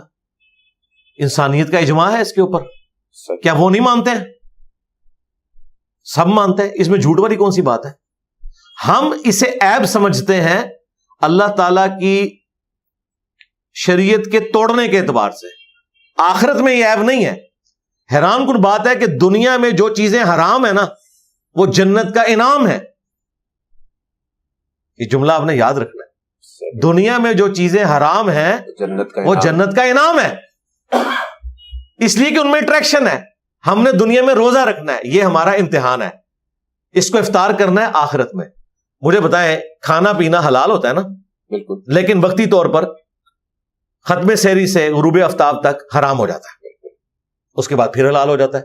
میاں بیوی کا تعلق رات میں حلال ہو جاتا ہے، رمضان کی راتوں میں، دن کے وقت نہیں. اس کا مطلب ہے اپنی اصل میں وہ حلال تھا، وقتی طور پر حرام کیا گیا. اپنی اصل میں ایسی شراب جو نشہ نہ دے وہ حلال ہے. وہ تو خیر دنیا میں بھی حلال ہے. اگر کسی نے کوئی شراب والا معاملہ نشے والا بھی کرنا ہے تو وہ بھی کر لے، کوئی مسئلہ نہیں اس کا. آخرت میں ہر وہ چیز ہے جو آپ چاہیں گے اللہ تعالیٰ کی حدود اور قیود کے اندر. دنیا میں آپ 4 سے زیادہ عورتیں نہیں کر سکتے ایک وقت میں، وہاں زیادہ ہے. تو یہ جو لالچ ہے یہ اللہ تعالیٰ نے دی ہے اور اس کی اٹریکشن رکھی ہے. یا تو یہ کہنا اٹریکشن کوئی نہیں ہے، پھر ہم مان لیں کہ ٹھیک ہے یار اس میں تو کوئی اٹریکشن نہیں ہے تو خام خواہ اللہ تعالیٰ لالچ دے رہا ہے. ہمارا تو مقدمہ ہی ہے. آپ ہمارا مقدمہ ہم پہ الٹ رہے ہو ایک دلیل کے طور پر یہ کہہ کے. ہم تو مانتے ہیں پہلے کہ اللہ تعالیٰ نے دنیا کو قانون ابتلا کے ساتھ جوڑا ہے. بخاری مسلم میں حدیث ہے اللہ تعالیٰ نے جنت کو ناگوار چیزوں سے ڈھانپ رکھا ہے اور جہنم کو خوشگوار چیزوں سے. یعنی ہر وہ چیز جو مشکل ہے وہ جنت میں لے جانے والی ہے. نمازوں کی مشقت، غسل کی مشقت، روزے کی مشقت، رزق حلال کی مشقت. اور ہر وہ چیز جو خوشنما ہے، حرام کمائے خوشنما ہے لیکن جہنم میں لے کے جائے گی. دنیا میں روزہ رکھیں گے، جو دنیا میں اللہ تعالیٰ نے کہا کہ سونا حرام ہے مرد کے لیے، آخرت میں سونے کے کنگن قرآن میں رپورٹ ہوئے. صحیح، ٹھیک. اچھا، یہ مدارس کلچر پر آپ کا کیا موقف ہے؟ کیونکہ ایک طبقہ یہ کہتا ہے کہ مدارس کلچر جو ہے وہ دہشت گردی کو پروموٹ کرتے ہیں. کچھ لوگ کہتے ہیں کہ اغلام بازی کا مرکز بنے ہوئے ہیں، یہاں پر جو ہے وہ چائلڈ لیبر بہت زیادہ کام کرتی ہے. اس کے ساتھ ساتھ ایک طبقہ یہ بھی کہتا ہے کہ بھائی پاکستان میں ویسی ہی تعلیمی سہولیات کم ہیں، مدارس جو ہے وہ ایک NGO کا کردار ادا کر رہی ہیں، غریب نادار بچے وہاں پر پڑھ رہے ہوتے ہیں، ان کو کھانا پینا مل رہا ہوتا ہے. اس پر آپ کا کیا موقف؟ میرا موقف یہی ہے کہ ان پرنسپل دنیا کی سب سے بڑی NGOs اگر کوئی ہیں تو مدارس ہے. اس میں کوئی شک نہیں ہے. غریب لوگوں کا ایک کھانے پینے کا سلسلہ جاری ہے. ہماری جیسی ریاست جو اتنی کمزور ہے کہ 2 وقت کی روٹی نہیں دے سکتی، وہاں پہ یہ تو میں سمجھتا ہوں زندہ معجزہ ہے مدارس کا، لاکھوں لوگوں کو کھانا کھلانا. یہ پازیٹو پہلو ہے. جن نیگیٹو پہلوؤں کو ہم ہائی لائٹ کرتے ہیں اس کے بعد ہم یہ رزلٹ نہیں نکالتے کہ ان کو بند کر دیں، ہم کہتے ہیں اصلاح کریں. ٹھیک ہے. باقی یہ جو معاملات آپ نے ہائی لائٹ کیے ہیں، ظاہر ہے یہ کمزوریاں بھی ساتھ جڑی ہوئی ہیں، ایسا ہوتا ہے. ان کمزوریوں کے اوپر اوور کم کرنے کے لیے آپ کو اسٹرکٹ قوانین کو اڈاپٹ کرنا پڑے گا. مدارس کے اندر بھی کئی مدارس کے اندر جب اچھے کوئی اوپر لیڈرز آ جاتے ہیں وہ ان چیزوں کا اہتمام کرتے ہیں. مثلا میں آپ کو اتنے اختلاف کے باوجود مولانا الیاس قادری صاحب کے حوالے سے، بابا جانی کے حوالے سے یہ بالکل آپ کے کیمرے میں دلیری کے ساتھ کہوں گا کہ وہ ایک کریکٹر والے انسان ہیں, ان میں اس طرح کی کوئی کمزوری نہیں پائی جاتی, اور اس اعتبار سے وہ اپنے مریدین کو بھی, اپنے ماننے والوں کو بھی گائیڈ کرتے ہیں. صحیح. ان کے مدارس میں جو اسٹرکٹ ماحول ہے اس میں کوئی اکا دکا واقعہ کہیں پہ رپورٹ ہو جائے تو ہو جائے, ادروائز سیکس ڈسپلن کے پوائنٹ آف ویو سے دعوت اسلامی کے جو مدارس ہیں وہ ٹاپ کے اوپر ہیں, اس میں کوئی شک نہیں ہے.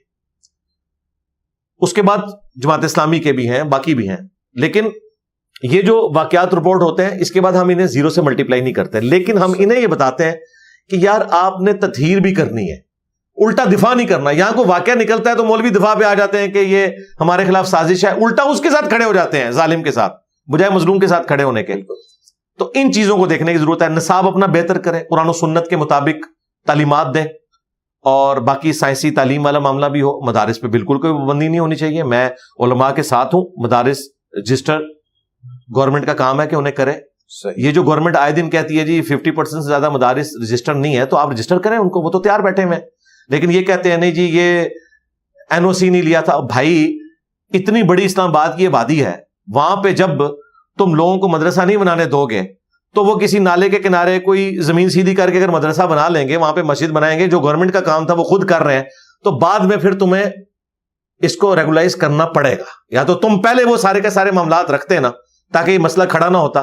ان کے اینڈ پہ بھی پرابلم ہے, صرف مدارس چلانے والوں کے پرابلم نہیں ہے. اس طریقے سے FATF کا مسئلہ ہے. ابھی سارے علماء نے بیٹھ کے اجلاس کیا ہے, مفتی تقی عثمانی صاحب بیٹھے ہوئے تھے, مفتی منیب صاحب, انہوں نے کہا ہم مدارس کو رجسٹر کروائیں گے, آپ آئیں, ہمارے اکاؤنٹ نمبر بھی لیں, لیکن یہ آپ ہر دفعہ یہ کہتے ہیں رجسٹر نہیں ہے, تو آپ لوگ نہیں رجسٹر کر رہے. صحیح. تو میں سمجھتا ہوں کہ کسی حد تک ان کا مقدمہ درست ہے. باقی یہ کہنا دہشت گردی کا, وہ بہت کم مدارس ہیں جن میں یہ کچھ ہوتا ہے. بریلوی تو بالکل کوئی دہشت گردی اس طرح کی نہیں سکھاتے, کوئی اسلحہ نہیں ہے. دیوبندیوں کے مدارس میں بھی تھا, تو معذرت کے ساتھ جو آج ہمیں یہ بھاشن دے رہے ہیں نا, انہی کا ہیڈ کوارٹر تھا لال مسجد, یعنی ہماری ایجنسیز کا. بالکل. بھائی جو پودے تم نے خود لگائے ہوئے ہیں تو ان کو کاٹنا بھی تم نے خود ہے نا, ان گناہوں کا بوجھ بھی تم نے خود اٹھانا ہے نا, یہ کیا تو تم نہیں تھا سب کچھ. تو دیوبندی مکتب کو انہوں نے یوز کیا, اس میں بھی تبلیغی جماعت یوز نہیں ہوئی. ایک خاص جو زیادہ ایکسٹروورٹ قسم کے لوگ تھے ان کو انہوں نے یوز کیا, پھر وہ طالبان بنے, اور پھر وہ TTP بن گئے, اور پھر قتل کرتے کرتے اب قتل و غارت والا سلسلہ شروع ہو گیا. اوورآل اہل حدیث کے مدارس میں کوئی اسلحے والا معاملہ نہیں. پاکستان میں کوئی اہل حدیث کا مدرسہ نان اسٹیٹ ایکٹر نہیں ہے. ہاں, حافظ سعید صاحب تھے, وہ بھی ان کا بھی جو جہاد تھا کشمیر تک تھا, ہم تو خیر اسے بھی درست نہیں سمجھتے, لیکن پاکستان کے اندر انہوں نے کوئی ایکٹیویٹی پرفارم نہیں کی. یہ سب کچھ دیوبندی مکتب یوز ہوا تھا, اور اس کا نقصان پھر انہوں نے دیکھیں کیسا اٹھایا. اچھا, اب ذرا کلوزنگ کی طرف چلتے ہیں. یہ بتائیے گا کچھ اینکرز یوٹیوبرز آپ کے پلیٹ فارم پر آئے, آپ کے پوڈ کاسٹ کی انٹرویو کیے, اور حالیہ دنوں میں ہم دیکھ رہے ہیں کہ کافی وہ آپ کے خلاف بھی ہو گئے ہیں. وجہ کیا ہے؟ یہ تو ان سے پوچھیں, مجھے تو کوئی اعتراض نہیں ہے. میں کوئی اس قسم کے الفاظ نہیں استعمال کروں گا کہ میرے لیے کوئی امتحان بن جائے. میں یہ کہوں گا یہ ان کا ظرف ہے. ابھی بھی میرے پاس کوئی بھی آئے گا, مجھے یقین بھی ہو کہ بعد میں شرارت کرے گا, اور ہماری وہ میرٹ لسٹ میں اپنے نمبر پہ اس کا نمبر آ جائے تو ہم اسے دیتے ہیں.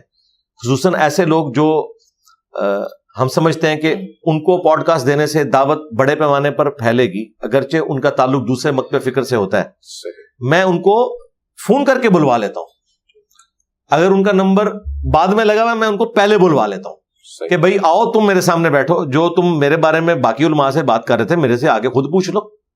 تو اس طرح میں نے کئی ایک کو انٹرویوز دی ہیں. باقی وہ بعد میں جو مرضی کریں, ہمیں اس کا کوئی نقصان نہیں ہے, فائدہ ہی ہوتا ہے. لوگ بتا دیتے ہیں کہ یہ تم غلط بات کر رہے ہو, انہوں نے تو یہ بات کی تھی. ویڈیوز موجود ہیں, کوئی بھاگ نہیں سکتا. اگر میں نے کوئی غلط بات کی ہوئی ہے میں پکڑا جاؤں گا, بشرطے کہ آؤٹ آف کانٹیکسٹ کوئی میری بات کوٹ نہ کرے. یہ اکثر ہوتا ہے کہ آؤٹ آف کانٹیکسٹ چیز کوٹ کی جاتی ہے. وہ اتنے خطرناک کلپ انہوں نے بنائے ہوئے کہ میں بھی دیکھ کے ایک بار ڈر جاتا ہوں کہ یار یہ کیا بات ہو رہی ہے, حالانکہ وہ بات اس طرح نہیں ہو رہی ہوتی. وہ کاٹ کے آپ بنا سکتے ہیں, لیکن اللہ کا شکر ہے ہمارا کوئی اسٹوڈنٹ دوسرے علماء دین کا کوئی اس طرح کا آؤٹ آف کانٹیکسٹ کلپ نہیں کاٹتا. ورنہ جتنی ذہانت اللہ نے مجھے دی ہوئی ہے نا, میں تو ایک دن کے اندر انہیں ونریبل کر دوں یہ کلپ کاٹ کاٹ کے. لیکن ہمیں خوف خدا آتا ہے. ہماری یہ تربیت ہے کہ ہمارے اسٹوڈنٹس کانٹیکسٹ کے ساتھ کلپس کاٹتے ہیں. جہاں کہیں مس ہینڈلنگ ہو میں ان کو بتا دیتا ہوں. میں نے کئی بار ویڈیو ڈیلیٹ کروائی ہے. ہمارے ایک اسٹوڈنٹ نے میم میں الیاس قادری صاحب کی باپا جانی کی ایک ویڈیو لگائی جس میں پیچھے انڈین گانا چل رہا تھا اور اس کے آگے وہ رو رہے تھے.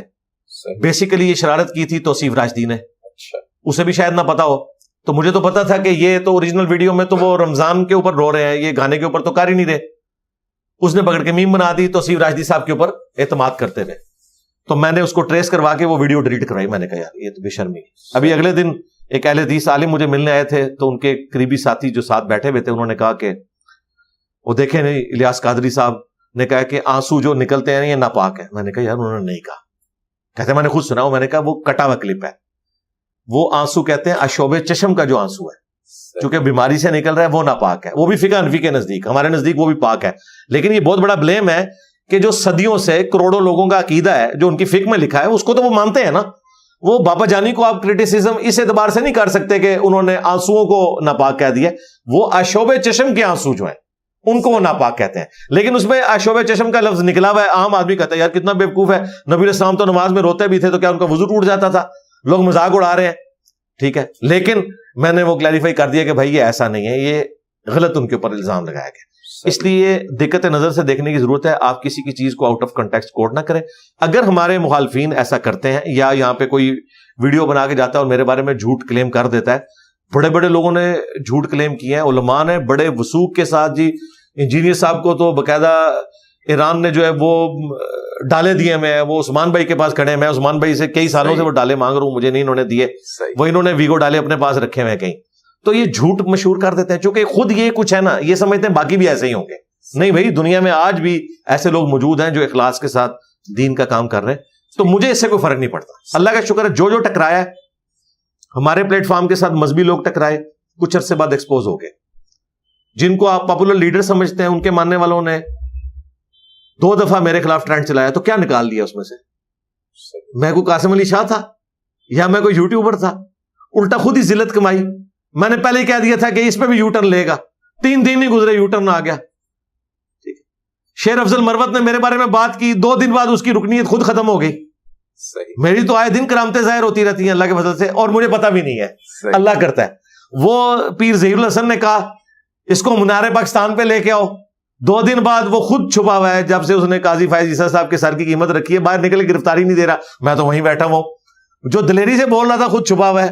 میں نے تو کئی FIRs کا سامنا کیا ہے. ٹھیک ہے, کورٹس میں جاتا ہوں, ڈیٹس بھگتتا ہوں, اور اس کے اوپر ایک FIR ہوئی ہے تو وہ بھاگا ہوا ہے. تو اللہ کا شکر ہے جو بھی کوئی حرکت کرتا ہے تھوڑے دنوں بعد وہ سارا پول کھل جاتا ہے. صحیح. جو عادل راجہ تھا, اس نے کہا اس نے کوئی عہدہ قبول کیا ہے. 1 ہفتہ نہیں گزرا تھا, شیر افضل مروت صاحب نے ساتھ بٹھا کے کہا کہ عادل راجہ کی ویڈیو نہیں دیکھنی. بیرسٹر گور بھی بیٹھے ہوئے تھے, اس کا PTI سے کوئی تعلق نہیں ہے. جو ٹکرار ہے پاش ہو رہا ہے اللہ کے فضل سے. ہمیں آخر میں ذرا یہ بتائیے گا کہ آپ جس طریقے سے یہ سب کچھ کر رہے ہیں یقیناً ایک فیملی سپورٹ ہوگی آپ کو, تو اس کا کریڈٹ کس کو دیں گے؟ پیرنٹس کو دیں گے, وائف کو دیں گے, بچوں کو دیں گے, بہن بھائی, کون لوگ ہیں؟ دیکھیں سب سے پہلے تو اس کا کریڈٹ جو جاتا ہے وہ اللہ تعالیٰ کی ذات کو ہے. ہاں, اس میں کوئی شک نہیں ہے, اللہ تعالیٰ نے ہمت دی ہے. اور اس کے بعد اس دعوت کے قد کاٹ کا جو کریڈٹ ہے میں سب سے پہلے اپنے ٹیم ممبرس کو دوں گا. صحیح. اپنے اسٹوڈنٹس کو دوں گا جو یہاں پہ میرے ساتھ اٹیچ ہیں, جو میرے بازو ہیں. میری فیملی بعد میں آتی ہے. فیملی تو کسی حد تک سپورٹ کرتی ہے نا, ظاہر ہے میرے ساتھ فیملی تو مجھے ادھر چھوڑنے کے لیے نہیں آتی. یہ سارے انتظام میری فیملی تو نہیں دیکھتی, وہ تو گھر کی حد تک سپورٹ ہے نا. فیملی, میرے ماں باپ, بیوی, بچے, وہ 3 نمبر کے اوپر آتے ہیں. صحیح. تو پہلے نمبر پہ اللہ تعالیٰ کی ذات ہے, اس کے بعد میرے ٹیم ممبرس, میرے اسٹوڈنٹس جو پوری دنیا میں بالخصوص جو اس اکیڈمی کے ساتھ ریلیٹڈ ہے, جو یہاں سارا انتظام چلاتے ہیں, اور اس کے بعد میرے فیملی ممبرس. بہت شکریہ آپ کا, آپ نے ہمیں دعوت دی اور یہاں پر بلایا. اور لاسٹ میں اگر کوئی ہمارے ویورز کے لیے کوئی میسج دینا چاہے؟ میسج ہم یہی دیں گے کہ مرنے سے پہلے اے مسلمان کر لے اس پہ غور, کتابوں کا خدا اور ہے, بابوں کا خدا اور. اگرچہ بابے بھی اسی خدا رسول کے ماننے والے تھے, لیکن ان کوالٹیز کے ساتھ نہیں جو کتاب و سنت میں لکھی ہوئی ہیں, بلکہ انہوں نے اپنے فرقوں کی تعلیمات پھیلائیں. آپ سب کو سنا کریں, ہمیں بھی سنیں, ہمارے مخالفین کو بھی سنیں, لیکن کاؤنٹر ویریفائی بکس کے ذریعے کرنا ہے. بکس میں اگر بات ہمارے مخالف کی نکلتی ہے, ہماری نہیں نکلتی, تو آپ نے نہ صرف اس بات کو فالو کرنا ہے بلکہ ہمیں بھی بتانا ہے. ہم بھی انشاءاللہ تعالیٰ آپ کے ساتھ کھڑے ہوں گے. ہماری کوئی غلطی نکلتی ہے تو ہمیں چھوڑنا نہیں, بلکہ بالکل نہیں چھوڑنا, اور بتانا ہے تاکہ ہم بھی اپنی اصلاح کریں. ٹھیک ہو گئی، بہت شکریہ.